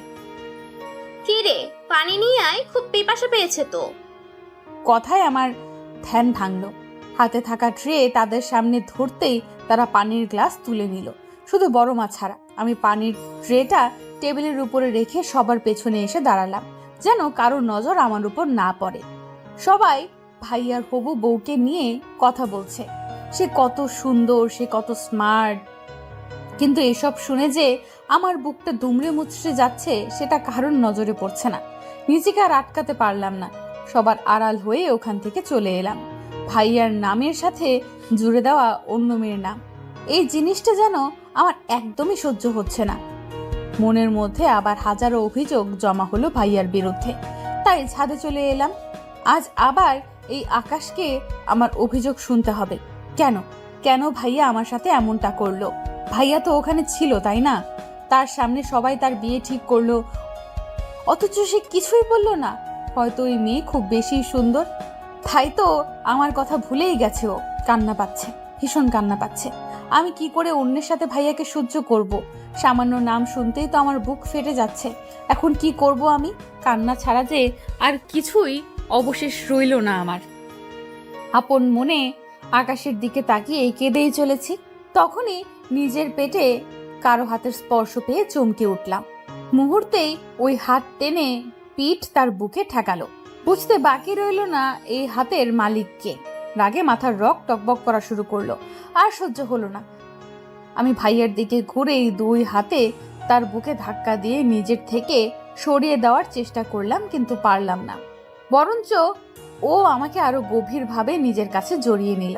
আমি তার বুকে ধাক্কা দিয়ে নিজেকে ছাড়ানোর চেষ্টা করেই যাচ্ছি। ছাড়ো আমাকে। কেন এসেছো এখানে? কষ্ট দিয়ে সেটাতে মলম লাগাতে? সেটাতে আবার পুরনো দিনের অভ্যাস এটা, কিন্তু এই ফর্মুলায় কোনো কাজে আসবে না। তুমি খুবই বাজে একটা লোক। যদি বিয়ে অন্য কাউকেই করার ছিল তাহলে কেন কেন আমার এত কাছে আসতে? আমার শরীর কি তোমার কাছে সস্তা মনে হয়? শুধুমাত্র তোমার সায়ে আজ আমি তোমায় এতটা ভালোবেসে ফেলেছি। এত অপমান সহ্য করেও আমি শুধু তোমাকেই ভালোবেসেছি। তোমার মুখের ভালোবাসি কথাটা শোনার জন্য ছটফট করেছি। এত কিছু হয়েছে শুধুমাত্র তোমার জন্য। কেন এত আশকারা দিয়েছো আমায়? ভালো যদি নাই বাসবে তাহলে কেন ভালোবাসার মানেটা শিখালে আমায়? কেন এত কষ্ট দিচ্ছ? সহ্য হচ্ছে না আমার। ভেতর থেকে দুমড়ে মুচড়ে ভেঙে পড়ছি আমি। দয়া করে আর কষ্ট দিতে এসো না, আর সহ্য করার ক্ষমতা নেই আমার। এক নাগারে কথাগুলো বলেই কান্নায় ভেঙে পড়লাম তার সামনে। এতে তার কি ভাবান্তর হলো বলতে পারবো না, কিন্তু হঠাৎই কানের কাছে কারো উষ্ণ শ্বাস অনুভব করলাম। ম্যাজিক দেখবি মিতো? ফিসফিস করে কথাটা বলে এই ভাইয়া আমার দিকে তাকালো, আর আমি তার কথার মানে বুঝতে না পেরে ফ্যাল ফ্যাল করে তার চোখের দিকে তাকালাম। এটা কি মজা করার সময় যে ও আমায় এখন ম্যাজিক দেখাতে চাইছে? আমি কি বাচ্চা মেয়ে নাকি যে ম্যাজিক দেখেই আমি সব কষ্ট ভুলে যাব? এসব ভাবনার মাঝেই আমি অনুভব করলাম আমি হাওয়ায় ভাসছি। ভালো করে খেয়াল করে দেখলাম ভাইয়া আমায় কোলে তুলে নিয়েছে। কি করতে চাইছে কি ভাইয়া? কিছুই তো বুঝতে পারছি না। বসার ঘরে বসে থাকা সকলে আমাদের দিকে অবাক চোখে তাকিয়ে আছে। সকলের এমন চাহনি আমায় বেশ অস্বস্তিতে ফেলছে, যার কারণে আমি বারবার নিচু গলায় ভাইয়াকে আমায় নিচে নামাতে বলছি, কিন্তু ভাইয়ার তাতে কোনো হেলদোল হচ্ছে না। ও নিজের মতোই আমায় কোলে নিয়ে সবার সামনে দিয়ে বাড়ির বাইরে চলে এলো। পেছন থেকে বাবার বড় আব্বু বড় আম্মু অনেক ডাকার পরেও সে শুনলো না। আমি ভেবে পাচ্ছি না কি হচ্ছে আমার সাথে, কি করতে চাইছে ভাইয়া, আর কোথায় এবার যাচ্ছি আমরা। আমার সকল ভাবনার মাঝেই ভাইয়া আমাকে গাড়ির সামনের সিটে বসিয়ে সিট বেল্ট লাগিয়ে দরজা লাগিয়ে দিল, আর ও নিজে ড্রাইভিং সিটে এসে বসলো। কোথায় যাচ্ছি আমরা? চেহারায় রাগে ভাব এনে কথাটা বললাম, কিন্তু তাতে কোনো কাজ হলো বলে মনে হলো না। ভাইয়া স্বাভাবিকভাবে নিজের পকেট থেকে ফোন বের করে ওটাতেই মনোযোগ দিল। এবার আমার মাথা 100 ডিগ্রি ঘুরে গেল। এখানে আমি মরছি আমার জ্বালায়, আর উনি মনের সুখে ফোন টিপতে লাগলেন। রাগের মাথায় তার হাত থেকে ফোনটা কেড়ে নিতে চাইলেই ভাইয়া হাত সরিয়ে আমার দিকে শান্ত দৃষ্টিতে তাকালো।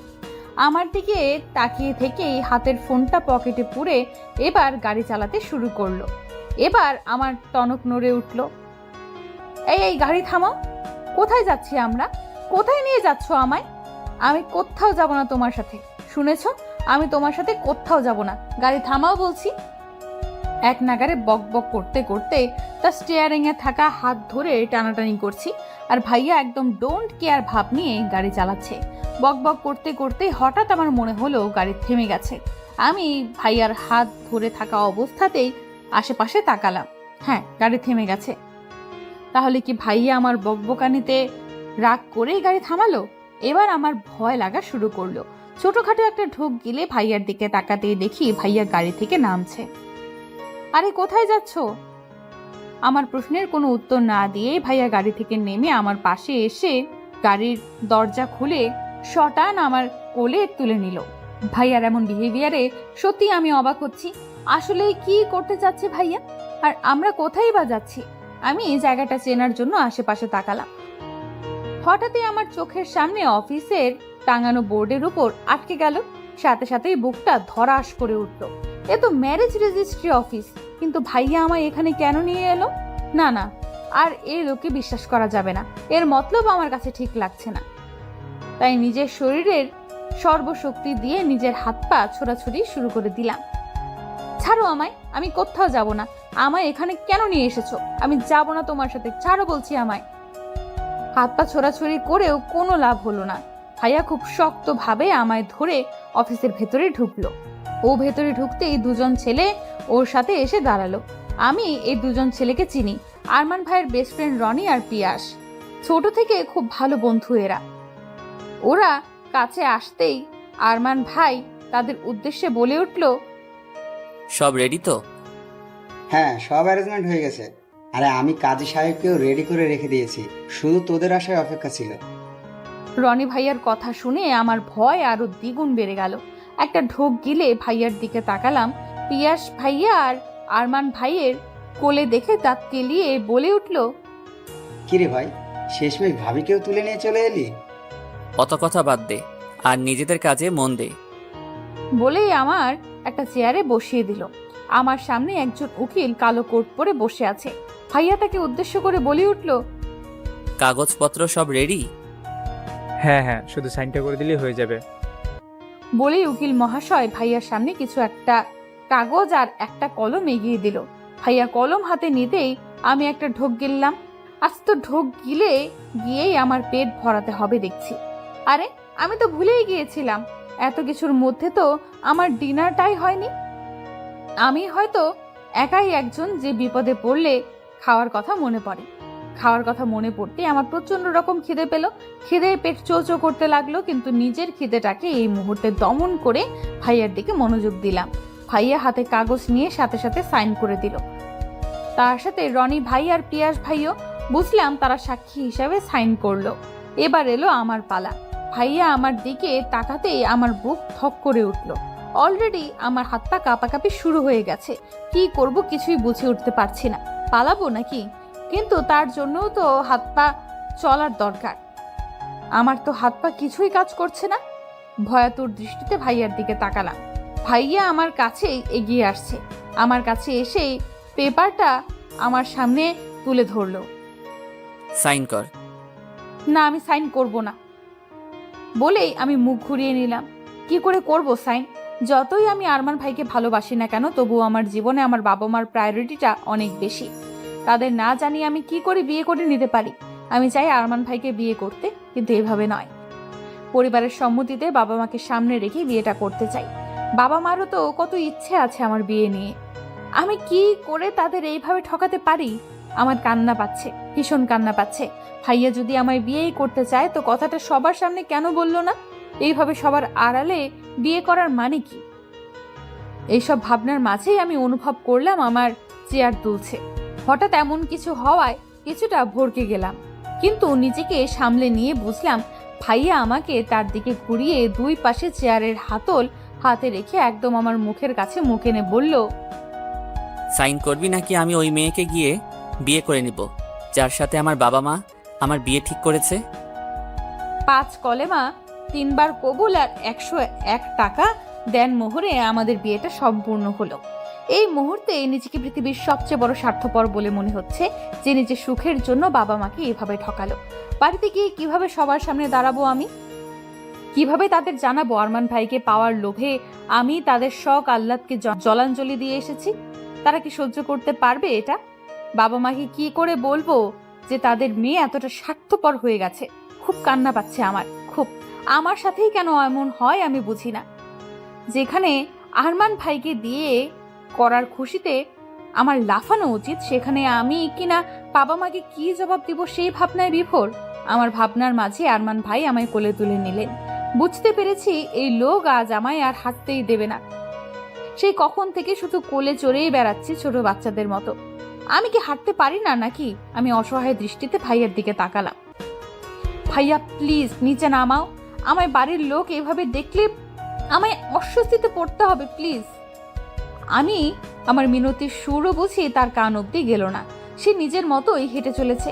কিছুক্ষণের মধ্যে বাড়িতে ঢুকতেই দেখলাম সকলে এখনো ঘরেই বসে আছে। সবার চোখে মুখে চিন্তার ছাপ। নিশ্চয়ই আমাদের জন্য এই চিন্তা করছিলেন। কিন্তু মুহূর্তেই আরমান ভাইয়ের কোলে আমায় দেখে এই চিন্তার ছাপটা বদলে গিয়ে সবাই অবাক চোখে আমাদের দিকে তাকালো। আরমান ভাই সবার সামনে এসে আমার কোল থেকে নামিয়ে দিল। আমি মাথা নিচু করে দাঁড়িয়ে আছি। আমাদের দাঁড়িয়ে থাকতে দেখে আব্বু বলে উঠল, এটা কিরকম আচরণ আরমান? এত রাতে কোথায় গিয়েছিলি তোমরা? বিয়ে করতে। আরমান ভাইয়ের এমন সোজা সাপটা কথায় আমার হার্ট ফেল হওয়ার জোগাড়। এই লোকের কি একটুও ভয় করছে না? কি বলছিস কি আরমান? যা বলছি সত্যি বলছি। এসবের মানে কি? পাগল হয়ে গেছিস তুই? এখানে তোর বিয়ে ঠিক হয়ে গেছে আর তুই কিনা মিতুকে বিয়ে করে নিয়ে ঘরে ঢুকলি। আমাদের একবারও জানানোর প্রয়োজন বোধ করলি না? বাবা বিয়েটা ঠিক করার সময় যখন তোমরা আমার মতামত নেওয়ার প্রয়োজন বোধ করনি, তখন আমিও বিয়ে করার সময় তোমাদের মতামত নেওয়ার প্রয়োজন বোধ করলাম না। আরমান ভাইয়ের এই কথাটার মাঝে আমার মা সামনে এসে দাঁড়ালো। এইসব কি শুনছি মিতু? তুই এতটা নিচে নেমে গেলি? এরকমটা করতে লজ্জা হলো না? নিজের ভাই সমতুল্য কাজিনকে তুই বিয়ে করে নিলি, তোকে আমি বলেই আমাকে মারার জন্য হাত তুলতে আরমান ভাই আমার সামনে এসে দাঁড়ালো। মায়ের দেওয়া চরটা তার বাহুতে গিয়ে লাগলো। আরমান সরে দাঁড়া তুই, আজ আমি এই মেয়েকে মেরেই ফেলবো। কাকিমা ভুলে যেও না, তুমি কার গায়ে হাত তুলতে যাচ্ছ। সে এখন আমার বিয়ে করা স্ত্রী, আর আমার স্ত্রীর গায়ে হাত তোলার অধিকার আমি কাউকে দেইনি। আমি ওর মা, আমার অধিকার আছে ওর উপর। কিন্তু ওর স্বামী, আর স্ত্রীর উপর সর্বপ্রথম অধিকার তার স্বামীর থাকে। কথাটা শেষ হতে না হতেই আরমান ভাইয়ের গালে খুব জোরে একটা চর বসলো। চরটা আর কেউ নয়, বড় মা মেরেছে। নাটক করছিস সেখানে? সার্কাস চলছে? আরে তুই যদি একটা রাস্তার পাগলকে বিয়ে করে নিয়ে আসতি, তাকেও আমি সম্মানে বরণ করে ঘরে তুলতাম, কিন্তু এই অপায়া মেয়েকে কখনো আমি এই বাড়ির বউ হিসেবে মানব না। এই মেয়ে তোর জীবন ধ্বংস করে দেবে। সর্বনাশী এই মেয়ে, যার জীবনে যাই হোক না কেন, যার জীবনই ধ্বংস করে দেয়। মা ভুলে যেও না, তুমি যার সম্পর্কে কথাগুলো বলছো সে এখন আমার স্ত্রী। নিকুচি করেছে তোর স্ত্রী, মানি না এই অপায়াকে তোর স্ত্রী হিসেবে। তোকে আমি বারবার বলেছিলাম এই মেয়ের থেকে দূরে থাক, দূরে থাক। এই মেয়ে তোর জীবন ধ্বংস করে দেবে। জন্মের পর থেকে শুধু ধ্বংসই করে এসেছে। জন্মের পরপরই নিজের বাপের ব্যবসা গেল, সাথে 2 বছরের জেলও হলো। তারপরে নিজের মাকে বান্দি বানালো। সেদিন ওই পীর বাবাও এই মেয়ের হাত গণনা করে বলেছিলেন এর জীবনের সাথে যেই জড়াবে তার জীবনও ধ্বংস ছাড়া আর কিছুই হবে না। আর সেই কথা সত্যিই প্রমাণ হলো যখন এই গ্রামে তার নানার বাড়ি পা রাখতে না রাখতেই বন্যায় তাদের ঘর বাড়ি ভাসিয়ে নিয়ে গেল। আর কিছুদিন আগেও দুবার বিয়ে ভাঙলো ওই মেয়ের। আর কি প্রমাণ চাই এই মেয়ের অপায়া হবার? কতবার আয়েশাকে বললাম এই মেয়েকে দূরে কোথাও রেখে আসতে, কিন্তু ও তো কোনো কথাই শুনলো না, বরঞ্চ এখন আমার ছেলের ঘাড়ে এই মেয়েকে চাপাতে চাইছে। কিন্তু মা হয়ে নিজের ছেলের এত বড় ক্ষতি আমি কিছুতেই হতে দেব না। এই সর্বনাশীকে আমি কিছুতেই আমার ছেলের জীবনে আসতে দেব না। বড় মা এক নাগারে কথাগুলো বলেই যাচ্ছে, কিন্তু আমার আর শোনার ক্ষমতা নেই। সব কিছু কেমন যেন আবছা আবছা লাগছে, চোখের জলটাও অবাধ্য হয়ে এসেছে। আমি অপয়া, সর্বনাশী। আজ বাবা মার এই অবস্থার জন্য আমি দায়ী। শুনেছিলাম আমি ছোট থাকতেই মায়ের একটা অ্যাক্সিডেন্টে মা দ্বিতীয়বারের মতো মা হওয়ার ক্ষমতা হারায়, কিন্তু সেটার জন্য যে আমি দায়ী সেটা কখনোই বুঝতে পারিনি। শুনেছিলাম বাবা খুব শখ করে আমার নামে কোম্পানি খুলেছিল, কিন্তু কারো দেওয়া ধোকার কারণে বাবার কোম্পানি ডুবে যায়, যার সাথে 2 বছরের জেলও হয়। এরপর বাবা না নতুন করে ব্যবসা শুরু করতে পেরেছিল, আর নাই বা কোনো জব পেয়েছিল। তখন থেকেই বড় আব্বুর দয়ায় আমরা বেঁচে আছি। সবকিছু আমার জন্য হয়েছে, আমার পোড়া কপালের জন্য। হতে পারে দেখার দৃষ্টিভঙ্গি আলাদা, কিন্তু যা বলেছে তা তো সব সত্যিই বলেছে। আমি নানুবাড়ি যাওয়ার পর দিনই তাদের ঘর বাড়ি বন্যায় ভেসে যায়। তার মানে বড় মা ভুল কিছু বলেনি। আমি অপয়া, সর্বনাশী। আমার জীবনের সাথে যে জড়াবে তার জীবনই ধ্বংস হয়ে যাবে। নিজের অজান্তেই যে কখন 1 পা 2 পা করে ছাদে চলে এসেছি বুঝতেই পারিনি। হাত পা অবশ হয়ে আসছে, দাঁড়িয়ে থাকার শক্তিটুকুও নেই। ছাদের মাঝখানে হাঁটু গেড়ে বসে পড়লাম। কাঁদতে ইচ্ছে করছে, চিৎকার করে কাঁদতে ইচ্ছে করছে আমার। এতদিন আমার জন্য সবার জীবন নষ্ট হয়ে এসেছে, আর এখন আরমান ভাইয়ের জীবনও আমার সাথে গেছে। তার কিছু ক্ষতি হয়ে যায় না তখন? না, তার কিছু হয়ে গেলে যে আমি নিজেকে ক্ষমা করতে পারবো না। আমি কি করে তার ক্ষতির কারণ হতে পারি? ভালোবাসি তাকে, নিজের থেকেও বেশি ভালোবাসি। তার জন্য সব কিছু করতে পারি, সব কিছু। হঠাৎ মনে হলো কেউ আমার পাশে হাঁটু গেড়ে বসলো। আমার কাঁধে হাত রাখতেই আমি ঘুরে আরমান ভাইকে জড়িয়ে ধরে হাউমাউ করে কেঁদে উঠলাম। নিজের মনকে হালকা করার খুব জরুরি এখন আমার। ভাইয়া আমায় জড়িয়ে ধরে মাথায় হাত বোলাতে লাগলো, হয়তো কিছু বলতে যাবে, কিন্তু তার কিছু বলার আগেই আমি বলে উঠলাম, আজ আমায় নিজের করে নেবে আরমান ভাই? আমার কথায় আমার মাথায় হাত বোলানো তার হাত থেকে থমকে গেল। আমি এমন কিছু বলবো হয়তো আশা করেনি, কিন্তু আমি চাই আজ তাকে নিজের করে পেতে, নিজের সব কষ্টকে ধুয়ে মুছে নিংড়ে ফেলতে। আরমান ভাই প্রায় অনেকক্ষণ ধরেই নীরবতা পালন করছে, আর আমি তার বুকে মাথা রেখে তার বুকের থুকপুক শব্দটা শুনছি। আজ বুকে শুধু হতাশাই ধরা দিচ্ছে। আজ আরমান ভাইয়ের এই হতাশার কারণটাও আমি। সবকিছুর জন্য শুধু আমিই দায়ী, শুধুই আমি। আমার এই ভাবনায় বিচ্ছেদ ঘটিয়ে আরমান ভাই হঠাৎ করেই আমায় কোলে তুলে নিচের দিকে যাওয়া শুরু করলো। আর আমি চুপচাপ তার বুকে মাথা রেখে বুকের হতাশাগুলো গুনছি, কারণ আমি জানি আজ এই মুহূর্তটা শুধু তার আর আমার। এরপর কি হবে তা কালকের উপরেই নির্ভর করছে। প্রায় ভোর রাত, আমি আরমান ভাইয়ের বুকে মাথা রেখে শুয়ে আছি, আর ও আমায় এক হাতে জড়িয়ে বেঘুরে ঘুমাচ্ছে। ঘুমের মাঝেও আমায় জড়িয়ে রেখেছে, যেন ছেড়ে দিলেই কোথাও পালিয়ে যাব। কথাটা ভাবতেই আমার ঠোঁটের কোণে হাসির রেখা ফুটে উঠল। আমি মাথা তুলে তার দিকে তাকালাম। ইস, কি মায়া এই মুখে! ঘুমিয়ে থেকে যেন এই মায়া আরো বেশি বৃদ্ধি পেয়েছে। আমি তার গালের খোঁচা খোঁচা দাড়িগুলোতে আলতো করে হাত ছুঁয়ে দিয়ে আবার তার বুকে মাথা রাখলাম। কতদিনের লোভ ছিল এই দাড়িগুলো ছুঁয়ে দেয়ার, আজ তা পূরণ হলো। ফজরের আজানের ধ্বনিতে আমি আরমান ভাইয়ের থেকে নিজেকে ছাড়িয়ে উঠে বসলাম। চুলগুলো হাত খোপা করতে করতে কাবার থেকে নিজের ড্রেস নিয়ে ওয়াশরুমের দিকে পা বাড়ালাম। চোখগুলো ভীষণ জ্বালা করছে, হয়তো সারা রাত ঘুম না আসার কারণে। আসলে আমি ঘুমাতেও চাইনি, আরমান ভাইয়ের সাথে কাটানো প্রত্যেকটা মুহূর্তকে শুধু অনুভব করতে চেয়েছি। ঘুমিয়ে পড়ে এই রাতের একটা ছোট্ট মুহূর্তও আমি মিস করতে চাইনি। এই মুহূর্তগুলোকে নিয়েই তো বাকি জীবনটা কাটাতে হবে। আচ্ছা, আমি কি পারবো তাকে ছাড়া থাকতে? না, পারতে আমাকে হবেই। আরমান ভাইয়ের জন্য হলেও আমাকে পারতে হবে। তার ভালোর জন্য আমাকে সব কিছুই পারতে হবে। একটা বুক ফুলানো দীর্ঘশ্বাস ফেলে শাওয়ার শেষে উজু করে ওয়াশরুম থেকে বেরিয়ে এলাম। ফজরের নামাজটা কাজা করলাম। নামাজ শেষে জায়নামাজ গুছিয়ে রেখে আরমান ভাই এক গাদা বই থাকা টেবিলের কাছে গেলাম। একটা নোট পাতার মধ্য পাতা ছিঁড়ে ওটাতে লিখতে বসলাম।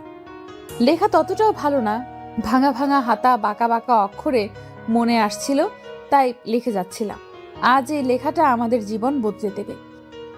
এই চিঠিটাই আরমান ভাই আর আমার দুজনের পথ আলাদা করে দেবে। আচ্ছা, সামান্য একটা চিঠির উপর ভিত্তি করে কি ভাইয়া আমার থেকে দূরে সরে যাবে? একবারের জন্য খোঁজার চেষ্টাও করবে না? সে যাই করুক না কেন, আমি তো চাই ভাইয়া আমায় ভুলে যাক, নিজের জীবন নিজের মতো করে সাজিয়ে নিক। আমার মতো একটা পোড়া কপালের জন্য ও কেন নিজের জীবনের সর্বনাশ ডেকে আনবে? আর আমিই বা কি করে হতে দেই এটা? ভাইয়ার ভালোর জন্য আমাকে তার জীবন থেকে দূরে সরে যেতেই হবে, অনেক দূরে যেতে হবে। চিঠিটা লেখা শেষ করে কাগজটা ভাঁজ করে বিছানার পাশের টেবিলে ওয়েট চাপা রেখে দিলাম।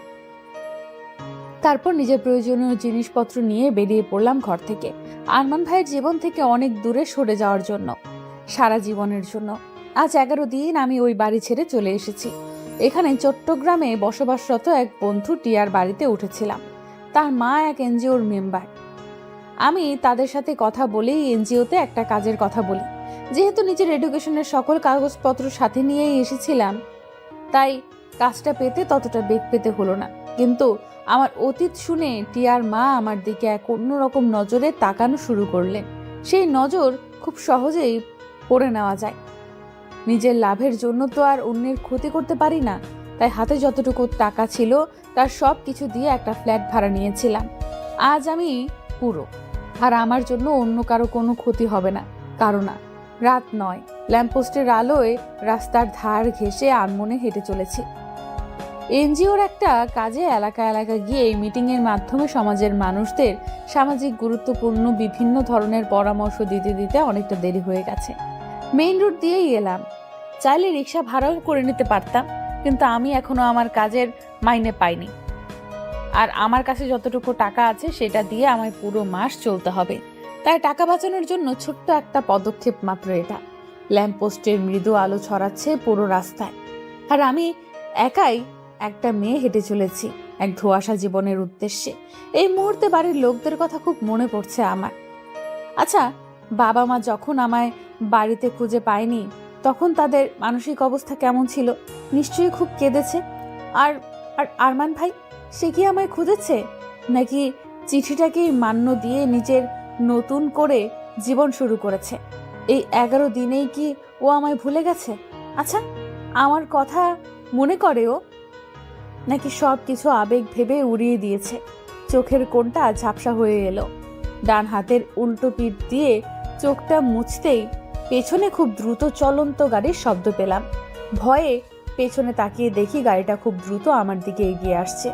মুহূর্তের মধ্যেই মনে হলো এখানে আমার থমকে যাবে।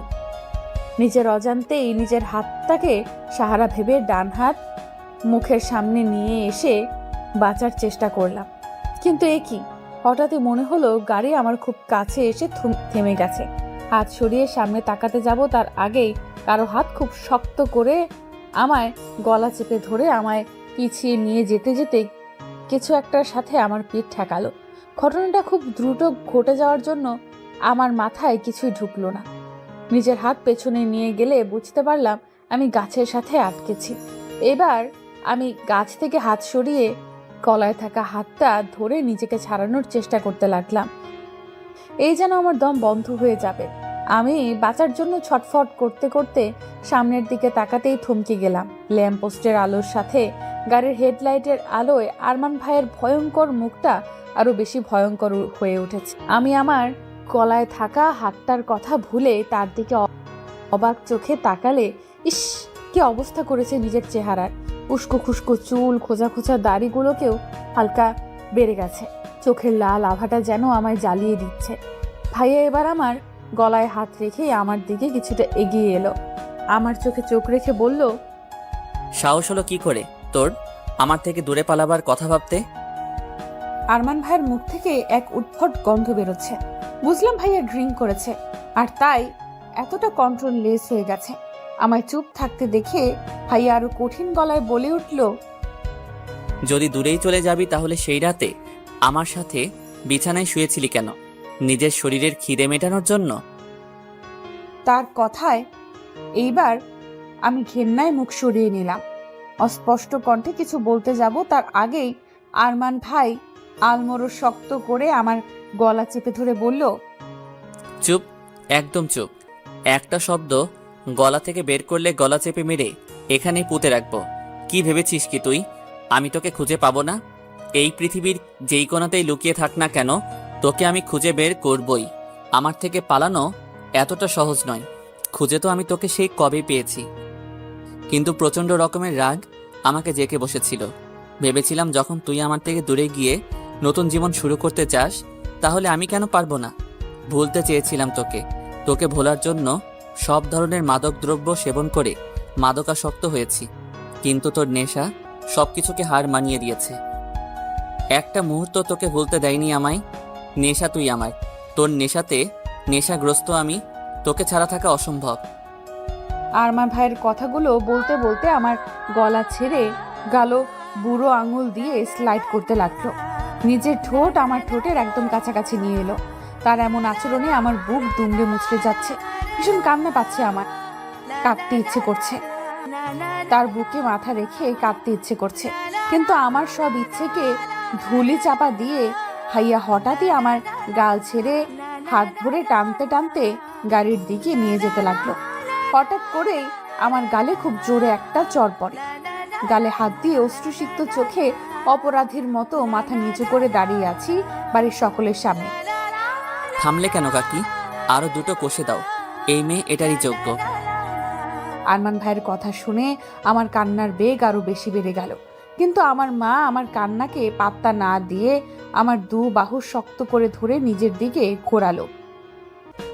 বলতে পারিস তোর কোন জিনিসটাই আমরা কোনো কমতি রেখেছি? এত ভালোবেসেছি তোকে, নিজেরা না খেয়ে তোকে খাইয়েছি, আর তুই এত বড় একটা ভুল সিদ্ধান্ত নিয়ে বসলি। এইদিকে তাকা। বাড়ি থেকে চলে যাওয়ার সময় একবারও কি তোর আমাদের কথা মনে পড়েনি? একবারও মনে হলো না আমরা কি নিয়ে বাঁচবো? তুই তো আমাদের একমাত্র সম্বল রে, তোকে নিয়েই বেঁচে আছি আমরা। তাহলে কোন সাহসে তুই এই সিদ্ধান্ত নিলি? কিভাবে চলে গেলি তুই আমাদের ছেড়ে? কথাগুলো বলতে বলতেই মা কান্নায় ভেঙে পড়ল। মায়ের কান্না দেখে আমারও ভীষণ কান্না পাচ্ছে। এবার বুঝতে পেরেছি আমি কত বড় ভুল করেছি। তাদের ভালো করতে গিয়ে যে তাদের এতটা কষ্ট দিয়ে ফেলেছি বুঝতেই পারিনি। আরমান ভাই ঠিক ছিল, আরো কিছু চরের যোগ্য আমি। এতটুকু শাস্তিতে হবে না আমার। মাথা নিচু করে কেঁদেই চলেছি, তখনই বড় মা এগিয়ে এলো। আমি বলেছিলাম না, এই মেয়ে যার জীবনেই যাবে তার জীবনটাই ধ্বংস করে দেবে। এই মেয়ে একবার দেখ আমার ছেলের জীবনটা কি করেছিস তুই। কয়েকদিনে তো ওর মুখটা দেখারও সুযোগ হয়ে ওঠেনি। যদিও কখনো কখনো বাড়ি ফিরেছে, তখন তো তার দিকে তাকানো কষ্টদায়ক হয়ে গিয়েছে। কি অবস্থা হয়েছে আমার ছেলেটার চেহারার, সব তোর জন্য হয়েছে। আমার ছেলের এই অবস্থার জন্য তুই দায়ী। স্টপ ইট মা, এখনো তোমার বলা শেষ হয়নি? সেদিন কি কিছু কম বলেছিলে যে আজ আবার শুরু হয়ে গেলে? হ্যাঁ, তোমার ছেলের এই অবস্থার জন্য ওই মেয়েটাই দায়ী, কিন্তু ও আমার জীবনে আসার জন্য নয়, কিছুদিনের জন্য ও আমার জীবন থেকে চলে যাওয়ার জন্য আমার এই অবস্থা। আমি বুঝি না তুমি এমন নিকৃষ্ট মানসিকতার কি করে হতে পারো। কিছু দুর্ঘটনাকে তুমি মৃত্যুর ঘাড়ে চাপিয়ে দিচ্ছ। আমি কোনো দুর্ঘটনাকে চাপিয়ে দিচ্ছি না ওর ওপর, যা সত্যি তাই বলছি। কোন সত্যির কথা বলছো? কাকার ব্যবসায় ধোঁকা খাওয়ার কথাটা? সেটা কাকার নিজের অনভিজ্ঞতার কারণেই হয়েছে। আর যদি তুমি কাকির অ্যাক্সিডেন্টের কথা বলো, তাহলে আমি বলি ঢাকায় এমন অনেক অ্যাক্সিডেন্টই হয়। তুমি কোন কোন অ্যাক্সিডেন্টের দায়ভার মৃত্যুর ওপর চাপাবে? আর ওই পীর যার কথা শুনে তুমি মৃত্যুকে আজ অবধি দোষারোপ করছো, সে কিছু বছর আগেই ভণ্ড পীর প্রমাণ হয়ে এখন জেল খাটছে।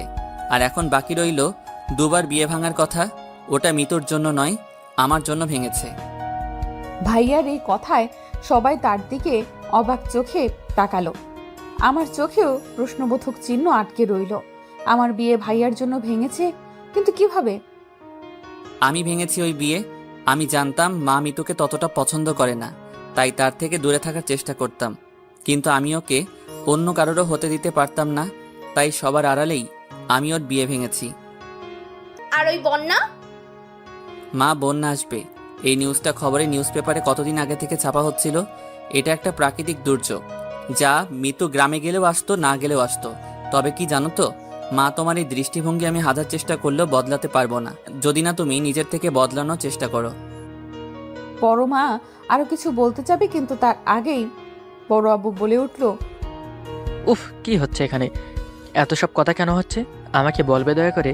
এতক্ষণ ধরে চুপ ছিলাম, কিন্তু আর নয়, বন্ধ করো এসব। আর মিতু, তুমি যা করেছো তা অবশ্যই ভুল ছিল, আর ভুলের শাস্তি তোমাকে পেতেই হবে। আর সে শাস্তি হিসেবে তোমাকে আবার আমার ছেলেকেই বিয়ে করতে হবে। বড় আব্বুর কথায় আমি চমকে উঠলাম। আমার ছেলে তোমাকে ভালোবাসে, তোমার সাথেই সে সুখে থাকবে। আর একজন বাবার এর থেকে বর পাওয়া আর কি থাকতে পারে? বিয়ে আবার হবে, ধুমধাম করে হবে। কি বলিস রাজ্জাক? বলেই বাবার কাঁধে হাত রাখলো বড় আব্বু। বাবার চোখ ছলছল করছে। তার সাথে আমারও। প্রায় 1 মাসের মধ্যে দ্বিতীয়বারের মতো আমাদের বিয়েটা হলো। তবে এই বিয়েটা পরিবারের সম্মতিতে, ধুমধাম করে, একদম আমার স্বপ্নের মতো করেই পেয়েছি আমি আমার ভালোবাসার মানুষকে। কিন্তু এই কয়দিনে আরমান ভাই আমার সাথে তেমন কোনো প্রয়োজন ছাড়া কথাই বলেনি। হয়তো এখনো অভিমান করে আছে আমার উপর। বড় মাও কেমন ভারী ভারী, হয়তো আমায় মেনে নেওয়ার চেষ্টা করছে। কিন্তু যেই কাজটা এতদিন ধরে হয়নি, সেটা এত সহজে কি হতে পারে? তারপরও হয়তো নিজেকে বদলানোর চেষ্টা করছে। আমি এই মুহূর্তে লম্বা ঘুমটা টেনে আরমান ভাইয়ের ঘরে বসে আছি তার অপেক্ষায়। কিন্তু তার আসার এখনো কোনো নামগন্ধ নেই। নিশ্চয়ই বাইরে তার বন্ধুরা তাকে আটকেছে। বেচারার হাল বোধহয় আজ তার বেহাল করে দিয়েছে। ভাইয়ার বেচারা মার্কা মুখটা ভাবতেই বেশ হাসি পাচ্ছে আমার। আনমনে তার কথা ভেবে হাসছি। ঠিক তখনই দরজা খোলার শব্দ কানে এলো। বুঝলাম ভাইয়া এসেছে। আমি উঠে তাকে সালাম করতে যাব, তার আগেই ভাইয়া সরে গেল। আমি অবাক চোখে তার দিকে তাকাতেই সে অন্যদিকে মুখ করে বলল, অনেক রাত হয়েছে, শুয়ে পড়ো। কথাটা বলেই ও বারান্দায় চলে গেল। তার এমন কথায় আমার ভীষণ কান্না পাচ্ছে। ভাইয়া কি তাহলে আর কোনো দিনও আমার সাথে কথা বলবে না? আমার একটা ভুলের জন্য আমায় এত বড় শাস্তি দেবে ও? নিকুচি করেছে তার শাস্তি, মানে না আমি কোনো শাস্তি টাস্তি। আজ তো তাকে আমার সাথে কথা বলতেই হবে। দেখি কি করে কথা না বলে থাকে। আমি আমার ভারী শাড়িটা 2 হাতে উঁচু করে ধরে বারান্দার দিকে অগ্রসর হলাম। আরমান ভাই উল্টো ঘুরে ব্যস্ত নগর দেখতে দেখতে সিগারেটের ধোঁয়া উড়াচ্ছে। ও মাঝে মাঝে স্মোক করত। আমি সেটাকে পরোয়া না করে সোজা তার সামনে গিয়ে রেলিংয়ে ঠেস দিয়ে দাঁড়ালাম। আমাকে হঠাৎই তার সামনে আসতে দেখে ব্রু কুচকে কিছুক্ষণ তাকিয়ে থেকে অন্যদিকে যাবে তার আগেই আমি আবার তার সামনে গিয়ে তার পথ আটকালাম। এবার হয়তো আরমান ভাই কিছুটা বিরক্ত হলো। ব্রু কুচকানোর সাথে সাথে দাঁতে দাঁত চেপে ধরে একদম আমার দিকে এগিয়ে এসে কিছু বলতে গিয়েও থেমে গেল। তার এগিয়ে আসাতে আমি কিছুটা ভয় পেয়ে পেছনে ঝুঁকে গেলাম।